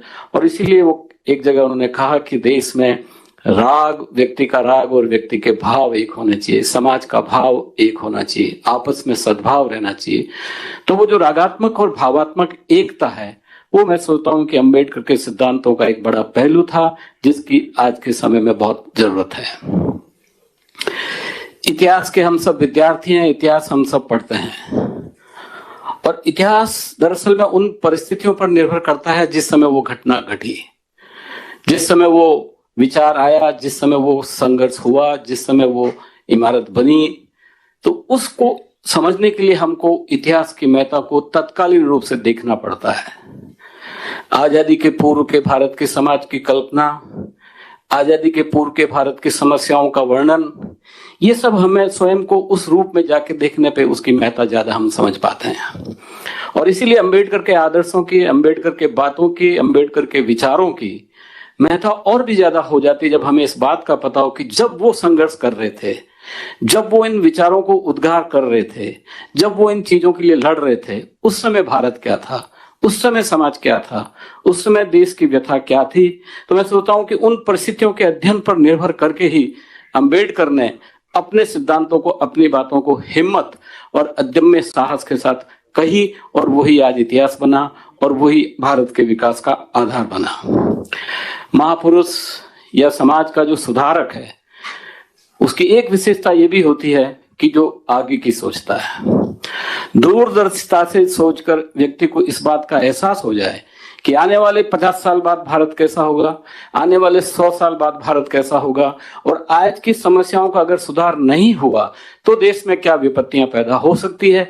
उस दूरदर्शिता को ध्यान में रखकर अगर किसी व्यक्ति ने कोई मसौदा दिया, अगर किसी व्यक्ति ने कोई इलाज बताया, इस समाज की बीमारियों को दूर करने का कोई पैमाना किसी ने रखा है, तो वो मैं सोचता हूँ अंबेडकर जी थे, जिन्होंने अपने से आगे के 100 साल के पूर्व के भारत की कल्पना करके ये बताया कि जब तक इन चीजों का समाधान नहीं होगा, इस मुल्क में, इस देश में सामाजिक समरूपता आ नहीं सकती। तो ये जो दूरदर्शिता का आकलन है, मैं सोचता हूं कि वो भी अंबेडकर साहब की एक बहुत बड़ी विशेषता थी। अंबेडकर साहब ये भी कहते थे कि हमें आदर्श और महापुरुषों की बात तो करनी चाहिए, लेकिन आप उनकी पूजा मत करो। वो ये कहते हैं कि आप मेरी पूजा मत करो, लेकिन जो मैं बातें कह रहा हूं, जो मेरे सिद्धांत हैं, जो मेरे विचार हैं, जो मैंने पुस्तकें लिखी है, आप उनका पालन करो, आप उनको आत्मसात करो, आप उनका अध्ययन करो, तो समाज में निश्चित रूप से सुधार आएगा। और इसलिए उन्होंने कहा कि मेरी पूजा मत करो, लेकिन मेरी बातों एवं सिद्धांतों की पालना करो, उनको मन में अपनाओ, उनको आत्मसात करो। और जब हम सब उनको आत्मसात करेंगे तभी मैं सोचता हूं कि एक सामाजिक प्रजातंत्र की जो बात है वो सामने आएगी। लोकतांत्रिक व्यवस्था में मतदान और मतदान के मार्फत समानता इस संविधान में लिखा है, लेकिन जब तक सामाजिक प्रजातंत्र नहीं होगा, जहां समाज के सभी वर्ग समान हो, जातियां बराबर हो, लोगों में भावना एक हो, ऊंच नीच की बात नहीं हो, तो ये जो प्रजातांत्रिक व्यवस्था है जो समाज में अगर अक्सर उतर जाए, मैं सोचता हूं यही अंबेडकर को सच्ची श्रद्धांजलि होगी। और जिसके लिए उन्होंने जगह जगह पे बात कही है कि समाज में प्रजातंत्र होना चाहिए, प्रजातांत्रिक समाज की स्थापना होनी चाहिए। इस विशेष वर्ग जिसके लिए वो संघर्ष करते रहे, समाज सुधारक के रूप में आगे आए। और महाराष्ट्र में आप जानते हैं उस समय शिक्षा के मामले में एक अलग जगह, ज्योतिबा फूले, सावित्रीबाई फूले, अंबेडकर ऐसे महान सुधारक हुए। उन्होंने उस समय की बीमारियों को पकड़ के एक नारा दिया, आगे आए, संघर्ष किया, नेतृत्व प्रदान किया। ये उसी का परिणाम है कि आज मुल्क बहुत आगे बढ़ा। तो मैं सोचता हूँ कि उस सब में उन तीनों समाज सुधारकों का बड़ा योगदान है। और अंत में मैं एक बात जरूर कहूंगा कि जो अंबेडकर जी ने नारा हम सबको दिया, और वो मैं सोचता हूँ कि समाज के लिए जरूरी है, उसमें काफी प्रगति हुई है। पिछले 70 साल से देश में जो विकास हुआ है वो सब उसी अनुरूप उसी दिशा में बढ़ा है, लेकिन फिर भी उनकी कुछ बातें अभी भी प्रासंगिक है। जब वो ये कहते हैं कि सभी व्यक्तियों को शिक्षित बनना चाहिए, वो ये कहते हैं कि शिक्षित बनो। जब तक शिक्षा नहीं आएगी, मैं सोचता हूँ ज्ञान का अंधकार बना रहेगा। शिक्षा ही एक ऐसा माध्यम है जो व्यक्ति को विवेक और प्रगति की राह पे ले जाता है। तो अंबेडकर जी ने कहा था कि शिक्षित बनो। अंबेडकर जी ने यह भी कहा कि संगठित रहो। सकारात्मक दृष्टि से विकास करने के लिए, सामूहिकता के स्वरूप में समाज को आगे बढ़ाने के लिए मैं सोचता हूं कि व्यक्तियों को संगठित होकर आपस में विमर्श करना चाहिए, एक पॉजिटिव चर्चा होनी चाहिए। जब व्यक्ति आपस में विमर्श करेंगे, संगठनात्मक रूप से आगे बढ़ेंगे, तो मैं सोचता हूं कि समाज और भी आगे बढ़ेगा। और इसीलिए उन्होंने दूसरा ये नारा दिया कि संगठित रहो। जब शिक्षित बनोगे, संगठित रहोगे, और अगर उसके बावजूद भी कोई समस्याएं आ रही है, उसके बाद में भी विकास में कुछ बाधा है, उसके बाद में भी समानता के अवसर में कोई अंतराल है, तो मैं सोचता हूं कि उसके लिए उन्होंने कहा कि संघर्ष करो। अधिकारों के लिए प्रजातांत्रिक तरीके से नियमगत व्यवस्था में रहते हुए हमें सबको अच्छी बातों के लिए संघर्ष करना चाहिए। ये अंबेडकर के आदर्श हैं, यही सिद्धांत हैं। शिक्षित बनो, संगठित रहो और संघर्ष करो। मैं सोचता हूं कि हम सब की, पूरे भारतवर्ष के समस्त नागरिकों की सच्ची श्रद्धांजलि अंबेडकर जी को यही होगी कि हम सब सामाजिक समरूपता, भावात्मक एकता, शिक्षा, संगठन एवं सकारात्मक संघर्ष के सिद्धांतों का पालन करें। धन्यवाद। आभार माननीय मुख्यमंत्री महोदय। बाबा साहब ने कहा था, मैं ऐसे समाज की रचना चाहता हूं जो समता, स्वतंत्रता और भाईचारे की भावना से भरी हो। अब मैं विनम्र आग्रह कर रहा हूं श्री राजेंद्र यादव जी से, माननीय राज्य मंत्री सामाजिक न्याय एवं अधिकारिता विभाग, कि वो भी अपना उद्बोधन दें। अंबेडकर जयंती के आज इस कार्यक्रम में राजस्थान के लोकप्रिय मुख्यमंत्री आदरणीय अशोक गहलोत जी, हमारे वक्ता श्री देव स्वरूप जी, कुलपति भीमराव अंबेडकर विधि विश्वविद्यालय, आदरणीय श्री पीवी राजगोपाल, गांधीवादी विचारक एवं पूर्व उपाध्यक्ष गांधी पीस फाउंडेशन, आदरणीय श्री सुब्बा राव जी, हमारे मुख्य सचिव निरंजन आर्या जी, श्री सुमित शर्मा जी, शासन सचिव सामाजिक न्याय एवं अधिकारिता, श्री ओपी बुनकर जी, निदेशक सामाजिक न्याय एवं अधिकारिता, एवं तमाम यहाँ उपस्थित सभी अधिकारीगण, जिलों के जुड़े हुए सभी जिलाधिकारी और सभी जुड़े हुए साथी। अंबेडकर जयंती के आज इस कार्यक्रम में पूर्व वक्ताओं ने बहुत विस्तार से बताया और बहुत ही प्रेरणादायक चीजें विचारों में आई। मैं तो आज के युवाओं को बताना चाहूंगा कि इतिहास दोहराना चाहूंगा कि उन विषम परिस्थितियों में जब देश आजाद हुआ विभाजन भी देश का था। 500 रियासतों को एक लड़ी में पिरो के 3 रियासतों में तकलीफ भी आई और इस संविधान को बना के इस देश को, भारतवर्ष को प्रजातंत्र के अंदर जोड़ करके और पहले प्रधानमंत्री जवाहरलाल नेहरू जी के मंत्रिमंडल में न्याय विधि मंत्री का पदभार लेके इस देश की शुरुआत हुई, जिसमें आदिकाल से दलित पिछड़े जो परिस्थितियां थी समाज की, उससे आप हम भली भांति परिचित हैं।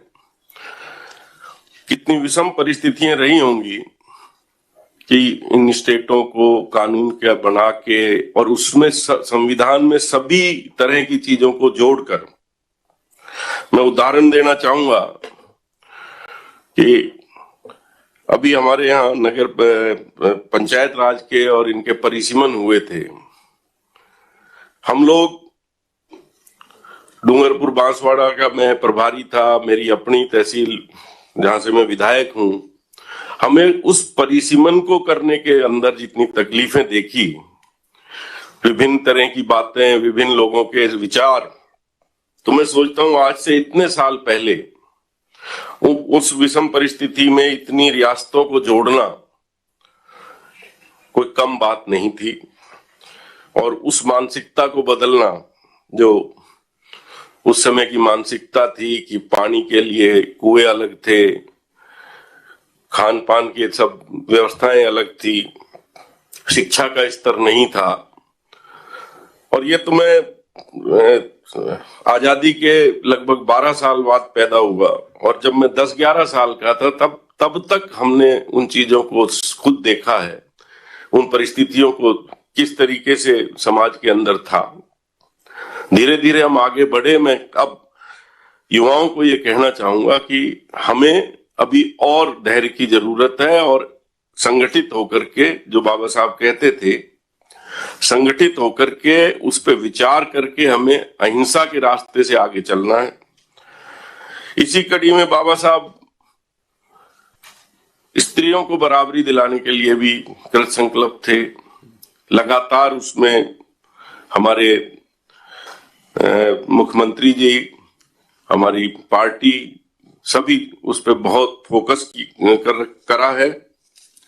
मैं इसमें माननीय पूर्व प्रधानमंत्री राजीव गांधी जी का भी जिक्र करूंगा कि उन्होंने पंचायत राज में महिलाओं को बराबर का आरक्षण देकर के वो मील का पत्थर साबित हुआ।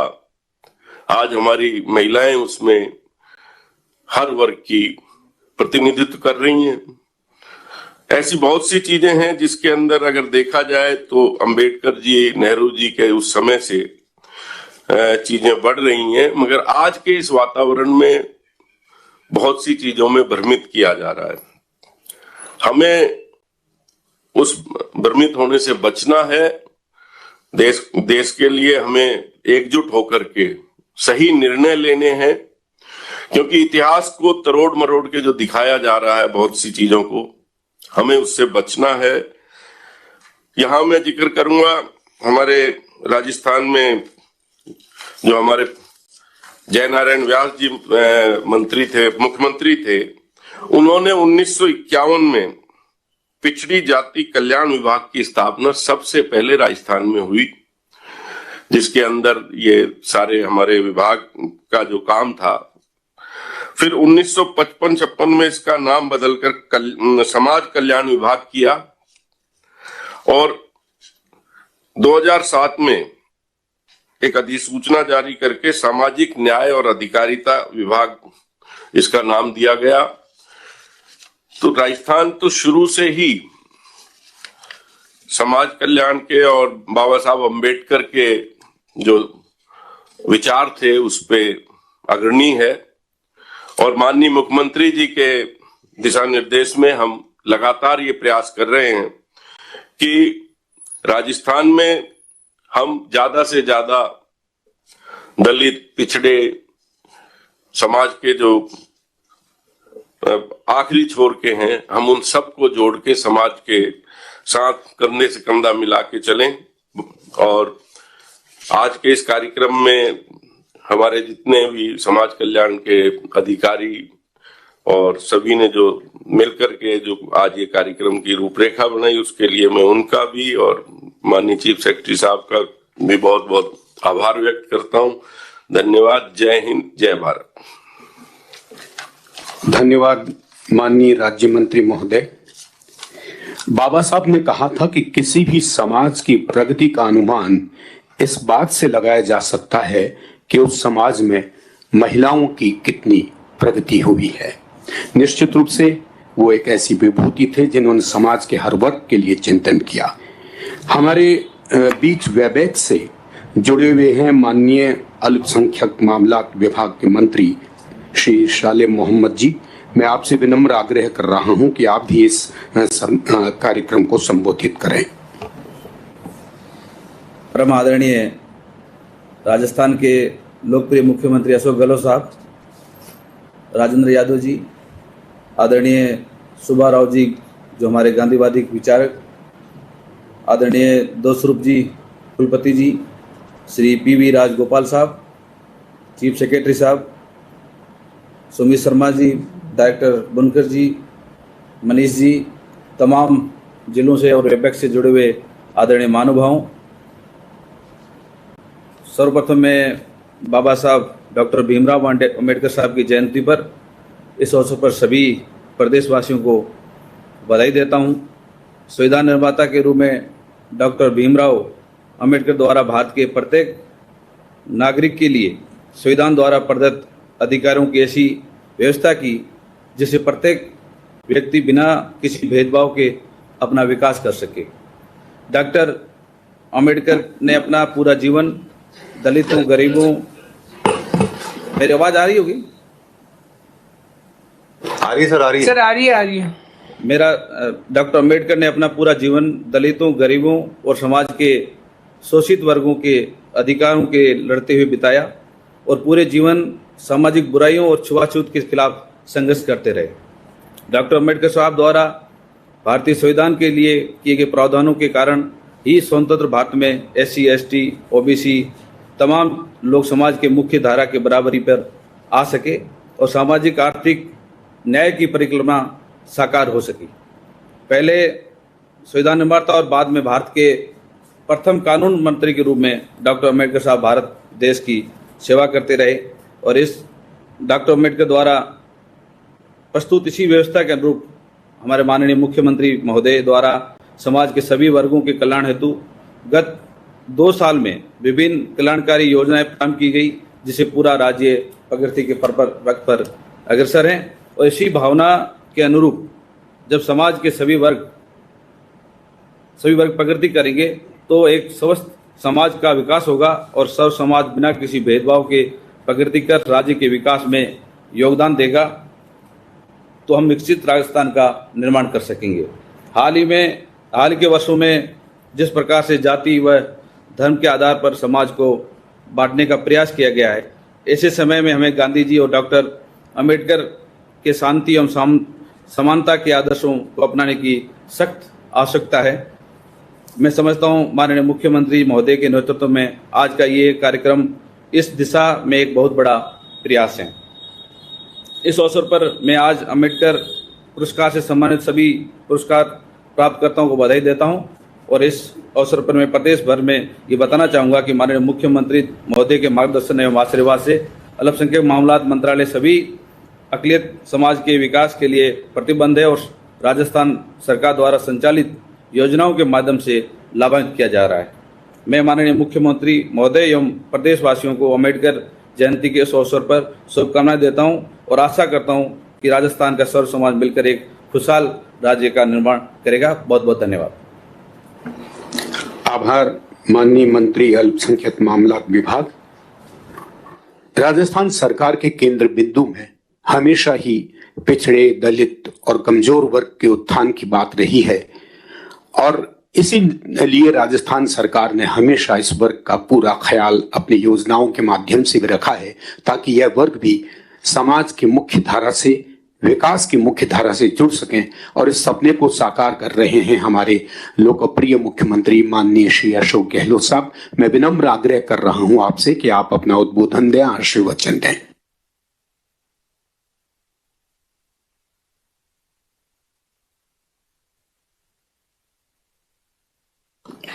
परम श्रद्धेय सुब्बाराव जी साहब, पीवी राजगोपाल साहब, हमारे मंत्रिमंडल के साथी साले मोहम्मद जी और राजेंद्र यादव जी, यहाँ उपस्थित चीफ सेक्रेटरी साहब नरेंद्र आर्य जी, समीर शर्मा जी, बुनकर साहब, हमारे vice chancellor Saheb Ambedkar law university के देवस्वरूप जी, कोऑर्डिनेटर गांधी पीस फाउंडेशन और नॉन वायलेंस सेल के मनीष शर्मा जी, राजेश गुप्ता जी और तमाम जो साथी जुड़े हुए हैं जिलों में, हमारे कलेक्टर साहबान और तमाम अधिकारीगण और जो सम्मानित हुए साथी हमारे भाई और बहनों, नौजवान साथियों। अब ये वीसी ओपन है, ये वेबिनार जो चल रही है वीडियो कॉन्फ्रेंसिंग, ये पब्लिकली ओपन है। तो इसमें हजारों लाखों लोग जुड़े हुए हैं। उन सबको मैं संबोधित करते हुए भाई और बहनों, नौजवान साथियों, मुझे खुशी है कि आज अम्बेडकर जयंती पर हम सब यहाँ पर एक साथ इकट्ठे हुए। और जैसा कि आज इस डॉक्टर भीमराव अम्बेडकर साहब की जयंती उपलक्ष्य में सामरिक समरसता, शांति एवं समावेशी विकास का जो विषय रखा गया, मैं समझता हूँ कि बहुत मौजूद है और आज के वक्त में भी इसकी जरूरत है। जो आजादी पहले थी और जिस रूप में अम्बेडकर साहब ने जो मैसेज दिया देश दुनिया को उस जमाने के अंदर, जिसके बारे में मेरे पूर्व वक्ताओं से आपने कई बातें सुनी। उस वक्त के महापुरुष महात्मा गांधी के सानिध्य में जिस प्रकार से आजादी की जंग लड़ते थे, चाहे पंडित जवाहरलाल नेहरू या सरदार पटेल या मौलाना अबू कलाम आजाद, और जो संविधान सभा बनी तो उनके अध्यक्ष बनाए गए राजेंद्र प्रसाद जी को, जो बाद में राष्ट्रपति बने, और डॉक्टर भीमराव अम्बेडकर साहब को संविधान निर्माण कमेटी के चेयरमैन बनाया गया। तो आप कल्पना कर सकते हैं कि उस जमाने में कितनी बड़ी सोच थी, कितना बड़ा देश को आजाद करवाने के लिए विचार था कि जिसमें मतभेद होते थे पर मनभेद नहीं होते थे। जो आज भी हम कहते हैं कि मतभेद तो हो सकते हैं पर दिल के अंदर भेद नहीं होते थे, मन के अंदर भेद नहीं होते थे। सबका एक ही उद्देश्य होता था कि किस प्रकार हम देश को आजाद करवाएं। और किस प्रकार से जब संविधान बना तो जो अभी आपको बताया गया कि जिस प्रकार अम्बेडकर साहब के चेयरमैनशिप में संविधान निर्माण हुआ, और दुनिया का सबसे बड़ा संविधान लिखित के अंदर है हमारा संविधान। और मुझे इस बात का गर्व है कि कितनी बड़ी सोच उस वक्त में थी कि संविधान लागू होने के दिन से ही इस देश के अंदर महिलाओं को वोट देने का अधिकार दे दिया गया, संविधान लागू होने के साथ में। जबकि अमेरिका में जैसा बड़ा मुल्क है, विकसित राष्ट्र है, कहते वहां 144 साल लगे थे, 144 साल लगे तब जाके वहां महिलाओं को वोट देने का अधिकार मिला है। इंग्लैंड जिनके हम गुलाम थे, पूरी दुनिया में उनका सूरज नहीं डूबता था, वहां भी करीब 100 से ज्यादा वर्ष, 118 वर्ष लगे होंगे। आप कल्पना कीजिए हमारे महापुरुषों की सोच कितनी बड़ी थी उस जमाने के अंदर। और उसी रूप में संविधान का निर्माण हुआ जिसका आज दुनिया लोहा मानती है। लोकतंत्र, समाजवाद, धर्मनिरपेक्षता, सब बात आ जाती है। और आज भी हम शपथ लेते हैं जो चुने हुए जनप्रतिनिधि होते हैं, और उसी के आधार पर हम लोग अगर अपना व्यवहार रखें, अपनी भावना रखें, तो मैं समझता हूं कि आदि समस्याओं का समाधान हो सकता है। पीवी राजगोपाल साहब ने, सुब्बा राव जी ने कहा, आज माहौल वो नहीं है। क्यों नहीं है? जब आपने संविधान की शपथ ली है तो सरकारें तो बदलती रहती है, पर संविधान अगर आपके मूल में है, संविधान की भावना मूल में है, जिसकी आप शपथ लेते हो, तो उसके बाद में आपको आचार विचार और आपके जो क्रियाकलाप है, आपकी सोच है, आपके एक्शन है, वो वैसे होने चाहिए। पर आज वो नहीं है। आज देश में बहुत बड़े चुनौतियां आ गई हमारे सामने। लोकतंत्र की स्वयं की चुनौती आ गई। लोकतंत्र की दिशा में जा रहा है देश के अंदर। समाजवाद की भावना जो थी वो किस दिशा में जा रही है? नीतियां क्या बन रही है हमारी? वो किन वर्गों के पक्ष में है? धर्मनिरपेक्षता की बात करते हैं तो आज तो हिंदुत्व के नाम पे शासन हो रहे हैं देश के अंदर। ये तो बहुत आसान काम है। आग लगाना बड़ा आसान होता है, आग लग जाती तो बुझाने में बहुत वक्त लगता है, बहुत मेहनत करनी पड़ती है। ये आग लगाने के काम है, ये बहुत आसान काम होते हैं। धर्म के नाम पर भड़का दो आप, जाति के नाम पे आप गांव में लड़वा दो लोगों को, बहुत आसान काम है। पर जाति के नाम पे सब प्रेम से, मोहब्बत से, भाईचारे, सद्भाव से रहे, ये बड़ा मुश्किल काम होता है। वो तब होता है जब सबके दिलों में प्रेम की भावना हो, निस्वार्थ हो, जो सदियों से हम प्रेम और भाईचारे की बात करते आए हैं, वो भावना हो। पर सुब्बा राव जी ने कहा, जिस रूप में नील आर्मस्ट्रॉन्ग चंद्रमा पे गए थे, मैं भी बचपन में देखा, मैंने रात में जग रहा था मैं खुद भी, कब वो चंद्रमा पे पैर रखे वो क्षण मैंने भी देखा। और अभी सुब्बा राव जी कह रहे थे कि किस प्रकार से, उन्होंने कहा कितनी खूबसूरत पृथ्वी दिख रही है, कोई स्ट्रेस नहीं है। उन्होंने कुछ शब्दों में ही सब व्याख्यान कर दिया कि आज जब पृथ्वी बनी तब क्या सोच होगी, और आज जाति, धर्म, वर्ग, सब बातें सामने आ गई, राग द्वेष सामने आ गए। इसलिए बहुत बड़ी चुनौती आज इसलिए है, आज जुडिशरी हो, चाहे इलेक्शन कमीशन हो, चाहे वो एजेंसियां हो आपकी, सीबीआई, ईडी, इनकम टैक्स, सब दबाव के अंदर काम कर रही है। लव जिहाद, आप नारा दे दीजिए, कुछ भी दे दीजिए, नारा दे दीजिए। भड़काना बड़ा आसान काम होता है। और मैंने अनुभव किया, जिस परिवार में झगड़े होते हैं वो परिवार कभी ऊपर नहीं उठ सकता है। यही बात लागू होती है, गांव में झगड़े होते हैं, वो गांव में विकास नहीं हो पाता है। यही बात लागू होती है जिले के अंदर या प्रदेश में या देश के अंदर।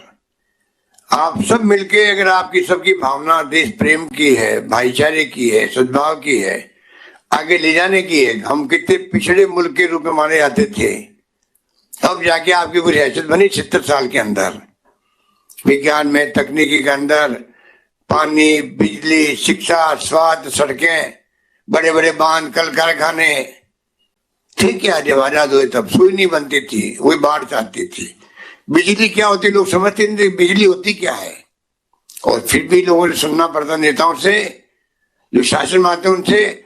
70 साल में क्या हुआ देश के अंदर? अम्बेडकर साहब ने तो जिया है जिंदगी, मेरे बचपन के अंदर जो अपमान जिया और पिया है। ये गांधी जी के ऊपर जो घटना हुई थी अफ्रीका, साउथ अफ्रीका के अंदर, जब ट्रेन से उनको बाहर फेंक दिया गया, तो गांधी और अम्बेडकर दो व्यक्तियों ने अपमान के घूंट को पिया और जिया, पर रिएक्शन करने की बजाय उस गुस्से को उन्होंने पाल लिया, अपना लिया और वो उसका उपयोग किया समाज सुधार के लिए, ऊंच नीच का भेद मिटाने के लिए, सामरिक समरसता लाने के लिए, काले गोरों का भेद मिटाने के लिए, उस गुस्से को पाल करके गांधी जी ने गुस्सा पाला उसको। एक रिपोर्ट दर्ज करवाई थी पुलिस के अंदर कि लड़के जाते वो अपने लिए, तो क्या न्याय मिलता या कुछ भी होता। उस गुस्से को पाल के उन्होंने साउथ अफ्रीका के अंदर काले और गोरे के भेद को लेके संघर्ष शुरू कर दिया, पूरी दुनिया में तहलका मच गया। उसी प्रकार से जो बचपन में जो अपमान के घूंट पीने पड़े डॉक्टर अंबेडकर को स्कूल के अंदर भी, उस गुस्से को उन्होंने पाला और काम में लिया। इंग्लैंड गए, विद्वान बन के आए, कॉन्स्टिट्यूशन बनाने में भागीदार बने और जो संविधान की मूल भावना वही है समरसता की, जो आज विषय है, मूल भावना को उसमें प्रतिपादित किया। छुआछूत की बात हो, आरक्षण की बात हो, ये तमाम आजादी के बाद में फैसले हुए हैं, पंडित नेहरू के जमाने में फैसले हुए हैं। राजीव गांधी ने 73-74 अमेंडमेंट किया। उसके पहले गांव में कोई सरपंच बनने देता है SC ST का आदमी को, महिला को, महिला चाहे किसी कौम की जाति की हो, कौन परवाह करता उसकी, पुरुष प्रधान देश है। तो पर जो क्रांतिकारी कदम उठाए संविधान संशोधन के माध्यम से, उसके बाद में आज महिलाएं भी, SC भी, ST भी, OBC भी प्रमुख बनते हैं, प्रधान बनते हैं, सरपंच बनते हैं, मेयर बनते हैं, सब कुछ बनते हैं। तो हमारा शानदार इतिहास है, शानदार उपलब्धि हमारी 70 साल की है। 75 साल होने आ रहे हैं 15 अगस्त 22 को, और जश्न मनाया जाएगा पूरे देश में। अमृत महोत्सव मना रहे हैं, भारत सरकार ने भी फैसला किया है, बड़ी कृपा करी उन्होंने, कम से कम ये फैसला तो किया जिसका हम स्वागत करते हैं। अब अगर आज जो गोष्ठी हो रही है उस प्रकार की गोष्ठियां अगर पूरे देश में हो, नौजवानों के सामने विषय रखे जाएं जिसकी जरूरत है, राष्ट्रीय बहस हो, हर विषय पर हो, उपलब्धियों पे हो, कमियों पे हो, खामियों पे हो। जो गांधी जी कहते थे कि आज जो मैं कहता हूं जोड़ने को सही बात हो, कल हो सकता है मेरे खुद के विचार बदल जाए। मैं जो आपको कह रहा हूं जोड़ने को बात सही हो, पर हमारी युवा पीढ़ी को जब तक हम तैयार नहीं करेंगे वो खुल के डिस्कशन करे, चिंतन करे, मनन करे, पोस्टमार्टम करे हालातों का, वर्तमान स्थितियों का, उपलब्धियों का, कमियों का, खामियों का, उनमें सोच पैदा हो कि हमारा जो आने वाला कल है उनके ऊपर भार होगा। आज तो हिंदुस्तान में सबसे ज्यादा युवा है दुनिया के, 2/3 से अधिक आबादी तो युवाओं की है। और मैंने सुना कल भी कोई आर्टिकल या बता रहे थे 2045 तक यही रहने वाली है, युवा आबादी रहने वाली है देश के अंदर सबसे ज्यादा। तो क्यों नहीं हम युवाओं को, हमारा खुद का कर्तव्य बनता है कि हम उनको सही रास्ते पर ले आए, उनको अवसर प्रदान करें, उनको हमारे देश की जो भारतीय संस्कृति, संस्कार, परंपरा महान है। आजादी के आंदोलन में किस प्रकार से लोग संघर्ष किए, जेलों में बंद रहे। पंडित जवाहरलाल नेहरू 10 साल तक जेलों में बंद रहे। उस जमाने की जेलों में 10 साल तक बंद रहना कैसे कहते हैं। गांधी जेलों में बंद रहे बार बार, कितने लोग जेलों में बंद रहे, लाठें खाई, गोले खाई। चंद्रशेखर आजाद, भगत सिंह और राजगुरु सुखदेव, कितने लोग फांसी के फंदे पे चढ़े। आजादी को ऐसे नहीं मिली है। आज जो सत्ता में बैठे हुए उन्होंने अपनी उंगली नहीं कटाई है और बड़ी बड़ी बातें करते हैं कि 70 साल में क्या होगा। अरे आजाद मुल्क को करवाया है, कानून कायदे बनाए हैं, संविधान बनाया है और संविधान पे मुल्क चलता है। और ऐसे कहने वालों की ड्यूटी नहीं है कि जो शपथ लेते हैं मंत्री बनते वक्त में तो शपथ को कम से कम उसकी सैंक्टिटी तो रखो। कोई रख रहे हैं लोग, इस प्रकार के हालात में आज चल रहे हैं, जबकि होना ये चाहिए कि संविधान की मूल भावना दिल में उतारो शपथ लेते वक्त में। आपकी कलम चले तो उसके आधार पे चले। कितने हमारे महापुरुष कहते कहते हुए, महात्मा गांधी ने तो कह दिया कि अगर आप सरकार में आ जाओ और कोई फैसला करते वक्त में संदेह पैदा हो जाए तो आप उस वक्त सोचो उस गरीब आदमी के प्रति जो जिंदगी में आपने किसी देखा है, फिर तय करो जो मैं फैसला वो करूं जो उसके पक्ष में जा रहा है क्या। ये सीख हमें आजादी की पहले मिल गई, आजादी के वक्त मिल गई। तो कहा तो हमारे महापुरुषों ने, हमारा सौभाग्य है कि इस कुदरत ने हमें, जब हम गुलाम थे तो ऐसे ऐसे महापुरुष पैदा किए देश के अंदर, जिनके कारण से सही रास्ते पे चलते हुए अहिंसा के रास्ते पे चल करके इस मुल्क को आजाद करवा दिया। और गांधी ने पूरी दुनिया में, आज उनका नाम है अंतर्राष्ट्रीय अहिंसा दिवस, अंतर्राष्ट्रीय अहिंसा दिवस मना रही है दुनिया आज 2 अक्टूबर को, क्योंकि डॉक्टर मनमोहन सिंह ने, सोनिया गांधी जी ने बाकायदा यहाँ अंतर्राष्ट्रीय सम्मेलन किया, इसके लिए प्रस्ताव पास किया, विदेश मंत्री को भेजा आनंद शर्मा को वहां पर यूएनओ के अंदर, सबसे बातचीत करवाई गई, उनको समझाया गया और सर्वसम्मति से प्रस्ताव पास हुआ महात्मा गांधी के 2 अक्टूबर को अंतर्राष्ट्रीय अहिंसा दिवस मनाएंगे। और ये क्या करते हैं, महात्मा गांधी के अंबेडकर के मतभेद थे, पंडित जवाहरलाल नेहरू के अंबेडकर के मतभेद थे, पंडित जवाहरलाल नेहरू के सरदार वल्लभ भाई पटेल के मतभेद थे। ये इसी में लोगों को गुमराह करते हैं। इनको पूछे आपका क्या लेना देना है उन बातों से, आप तो कोई संपर्क में थे उस वक्त में,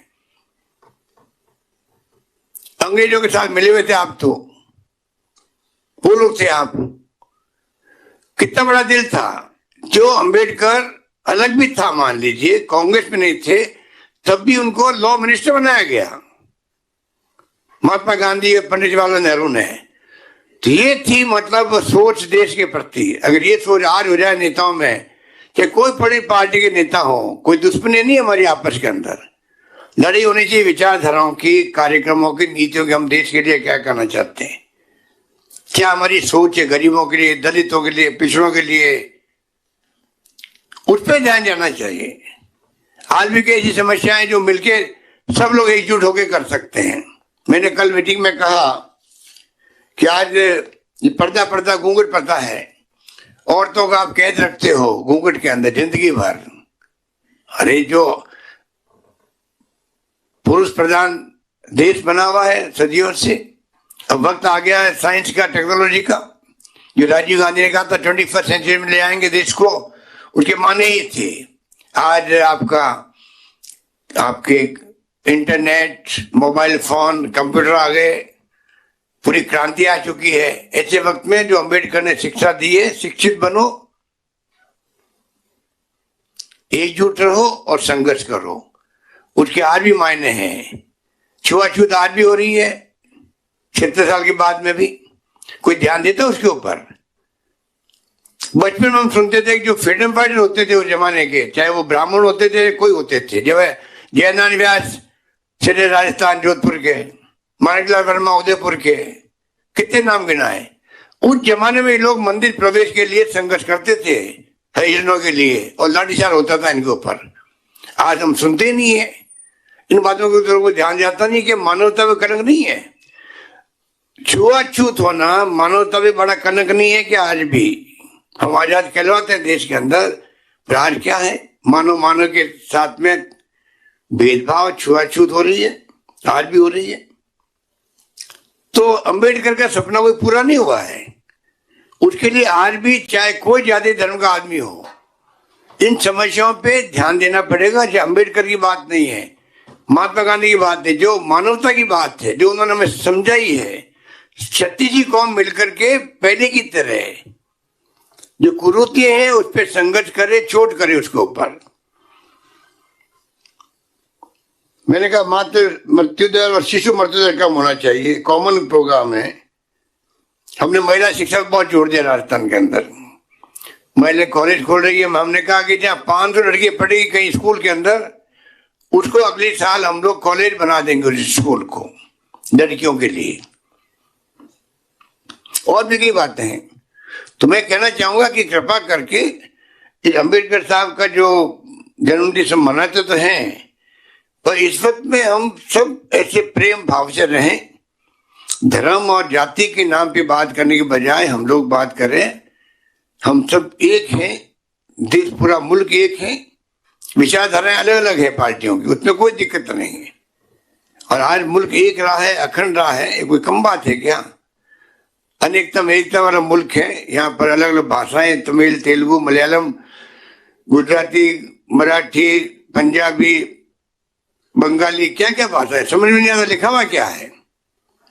और किस प्रकार से जातियां हजारों हैं, बोलियां हजारों हैं, अलग अलग धर्म, हिंदू, मुस्लिम, सिख, ईसाई, फारसी, जैन, सब धर्म अलग हैं, तब भी आज एक रहे हैं। खालिस्तान नहीं बनने दिया इंदिरा गांधी ने, जान दे दी अपनी, सीना छलनी हो गया उनका। बांग्लादेश आजाद करवाया, पाकिस्तान के 2 टुकड़े कर दिए। ऐसी ऐसी बातें इंदिरा जी ने कहाँ सीखी? बचपन में जब फ्रीडम मूवमेंट में सीखी थी। इसलिए उनके दिल के अंदर भाव थे कि मैं कुछ भी कर सकती हूँ देश के लिए, देश एक रहना चाहिए, अखंड रहना चाहिए। राजीव गांधी शहीद हो गए, तो आज अम्बेडकर जयंती मनाए, चाहे किसी महापुरुष की जयंती मनाए, हमें उस जमाने को याद करना चाहिए जिस जमाने के अंदर हम गुलाम थे, क्या प्रथाएं थी, क्या क्या नहीं थी, वो लंबा पोस्टमार्टम हो जाएगा। पर आज तो हम आजाद हैं, आज हम बहुत हर क्षेत्र में आगे बढ़े हैं। आज हमारे यहाँ किस प्रकार से सैटेलाइट छोड़े जा रहे हैं, दुनिया भर के सैटेलाइट 101 सैटेलाइट एक साथ छोड़े गए। कितनी बड़े गर्व की बात होती है।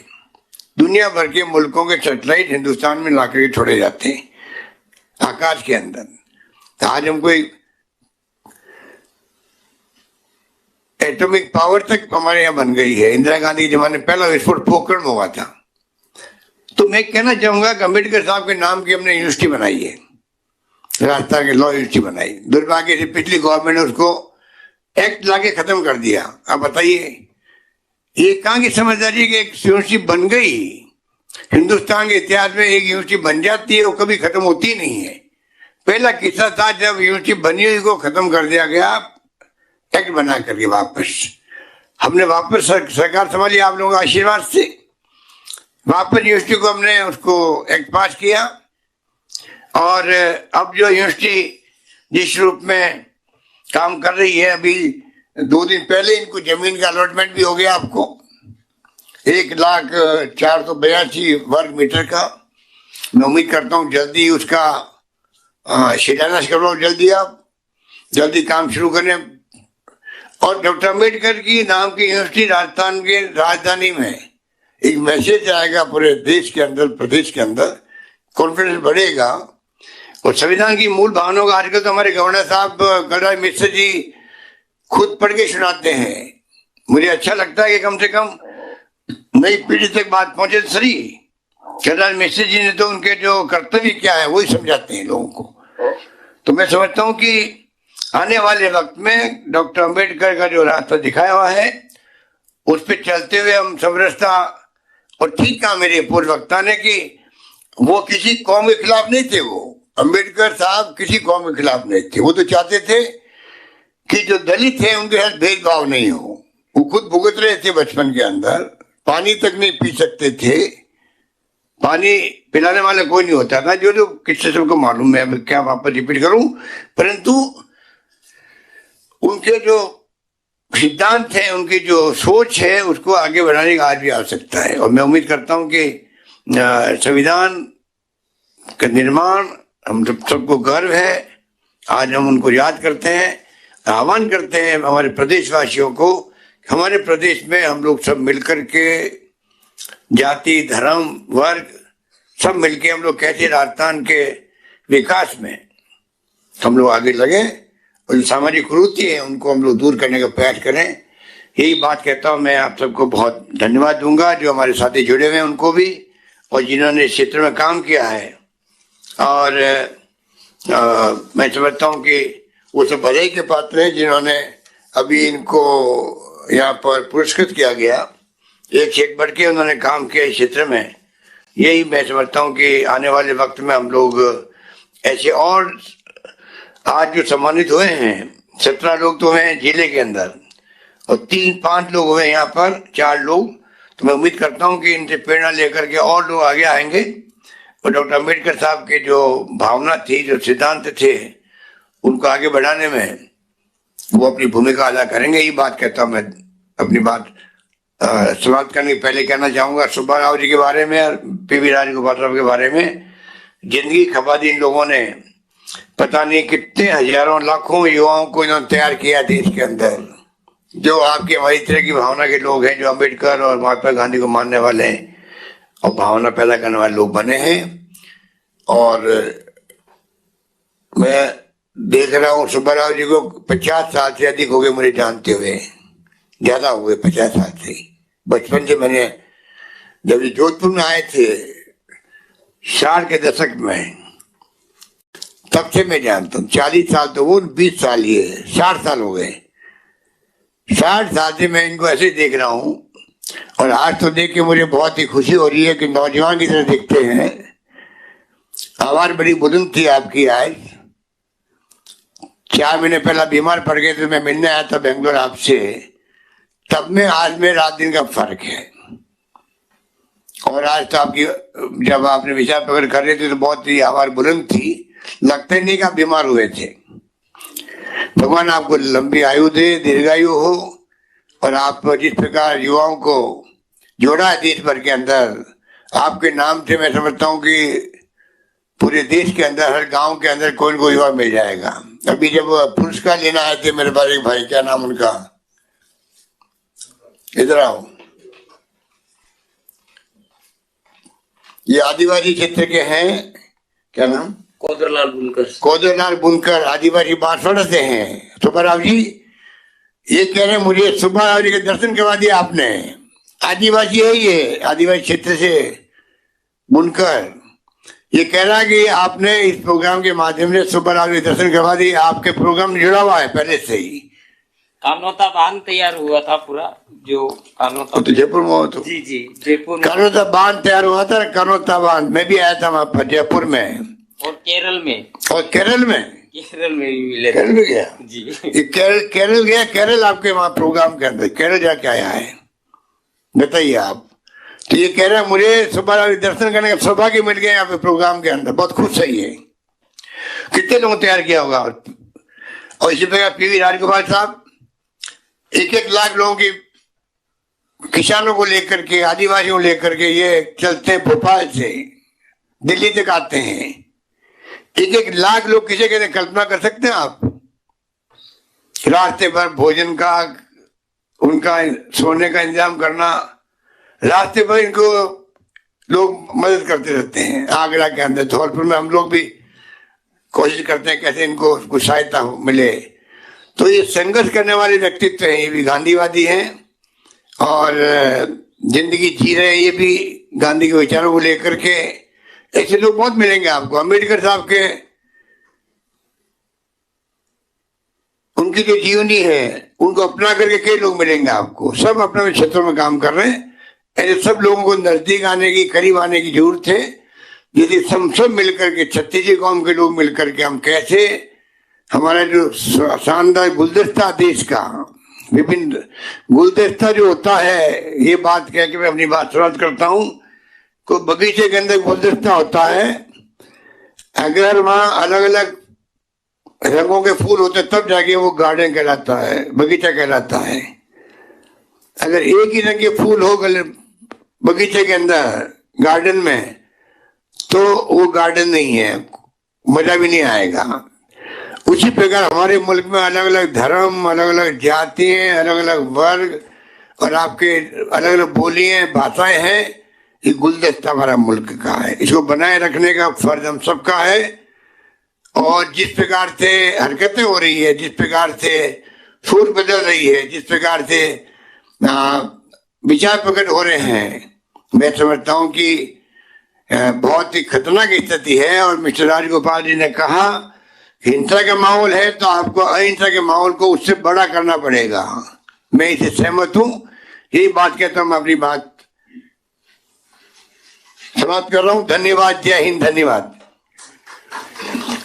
बहुत बहुत आभार माननीय मुख्यमंत्री महोदय। आपका उद्बोधन हमेशा एक नई प्रेरणा जगाता है और आपके नेतृत्व में ये प्रदेश विकास की नई इबारत लिखने के साथ ही हमारे महापुरुषों के पद चिन्हों पर चलकर आगे बढ़ रहा है। कार्यक्रम के अंत में मैं शांति और अहिंसा प्रकोष्ठ के समन्वयक श्री मनीष कुमार शर्मा जी से आग्रह कर रहा हूं कि वो सभी का आभार प्रकट करें। आज के कार्यक्रम के प्रेरणा स्रोत माननीय मुख्यमंत्री महोदय, आपने कुछ दिन पूर्व ये बात और चिंता भी जाहिर की थी कि लोग धर्म के नाम पे बांट रहे हैं, उसको बांटने के बाद में फिर वो जाति के नाम पे बांटना शुरू करेंगे। तो आपकी उस चिंता को लेते हुए अल्पसंख्यक विभाग और सामाजिक न्याय अधिकारिता विभाग दोनों ने मिलकर दोनों वर्गों के लोगों को जोड़ते हुए इस कार्यक्रम को आज आपके सामने साकार किया है। इसके लिए मैं आपकी उस सोच के लिए और आपके संदेश के लिए आपका आभारी हूँ। आदरणीय सुब्बा राव साहब, जो भाई जी हमें लगातार आशीर्वाद उनका मिलता है, आदरणीय पीवी राजगोपाल साहब, जिनका मार्गदर्शन और जिनकी मांग पर आपने शांति और अहिंसा प्रकोष्ठ का उस दिन घोषणा की, आदरणीय साले मोहम्मद साहब, आदरणीय राजेंद्र सिंह यादव साहब, माननीय मुख्य सचिव महोदय समीर शर्मा साहब, ओपी बुनकर साहब, राजेश गुप्ता साहब और हमारे कुलपति श्री देव स्वरूप साहब, आपने अपना अमूल्य समय दिया और जिलों पे सब लोग जो जुड़े हुए हैं उनके लिए बहुत बहुत सबने अपना समय दिया। आभार। धन्यवाद। धन्यवाद। मैं एक बार पुनः माननीय मुख्यमंत्री महोदय से आग्रह कर रहा हूं, आप सभी बैठे रहें अपने स्थान पर। माननीय मुख्यमंत्री महोदय कुछ और भी हमसे कहना बात कहना भूल गया था मैं आपको कोविड के बारे में। कोविड-19 कोरोना, मैं आप सबको अपील करूंगा, आप सब बच के रहें, आपके परिवार वालों बच के रहें और जो पब्लिक है, आम पब्लिक, उनको भी बचाने का काम करें, क्योंकि अभी इस मीटिंग के बाद में हम लोग शुरू कर रहे हैं वहां पर रिव्यू मीटिंग। कोविड कोरोना बहुत भयंकर फैल रहा पूरे देश के अंदर। दूसरी लहर आ चुकी है और दूसरी लहर पहली लहर से खतरनाक है। ज्यादा मृत्यु दर हो रही है, ज्यादा संक्रमित लोग हो रहे हैं, बहुत ही चिंता का विषय बना हुआ है और लोग लापरवाही कर रहे हैं। तो कृपया करके आप लोग एक माहौल बनाओ पूरे राजस्थान के अंदर और हम लोग भी तमाम लोगों से बातचीत करेंगे, अभी धर्मगुरुओं से भी और एक्टिविस्ट से भी, एनजीओ से भी, पॉलिटिकल पार्टियों लोगों से भी, और सबको कहेंगे हमें कुछ कड़े कदम उठाने पड़ेंगे। हम नहीं चाहते लॉकडाउन लगे, तो कुछ कदम उठाएं जिससे कि रुक सके। रोज के जो फिगर आ रहे हैं, कल 28 लोग मारे गए राजस्थान के अंदर। 28 तो हमारे साल भर में जब कोविड हुआ था तो पीक टाइम आया था सितंबर अक्टूबर में, तब भी बीच के अंदर लोगों की मृत्यु दर थी राजस्थान में। और कल 28, परसों 25 थे, तो आप सोच सकते हो अभी तो अप्रैल है। अप्रैल में अगर आपके 25 और 28 आ गए हैं तो क्या स्थिति बनेगी। महाराष्ट्र आप सुन रहे हो, वहां पे लॉकडाउन की तरह स्थिति बन गई है। मध्य प्रदेश में, यूपी में, पंजाब में, छत्तीसगढ़ में, कर्नाटका में बहुत हालत खराब है। राजस्थान अभी बचा हुआ है। हम वैक्सीनेशन में नंबर 1 है देश के अंदर, वैक्सीन भी आ नहीं रही है। तो कहने का मतलब है कि आप सब एक्टिविस्ट लोग हैं, समझदार लोग हैं, थोड़ा इसको अपने आप को बचाव करें, खुद का भी और खुद के परिवार का, पूरे परिवार के अलावा समाज का भी। इस काम के लिए मैं आपसे अपील करना चाहूंगा। धन्यवाद। जय हिंद। धन्यवाद। आभार माननीय मुख्यमंत्री महोदय। और इसके साथ ही आज का एक कार्यक्रम यहीं संपन्न होता है। एक बार पुनः आप सभी का आभार, धन्यवाद, नमस्कार।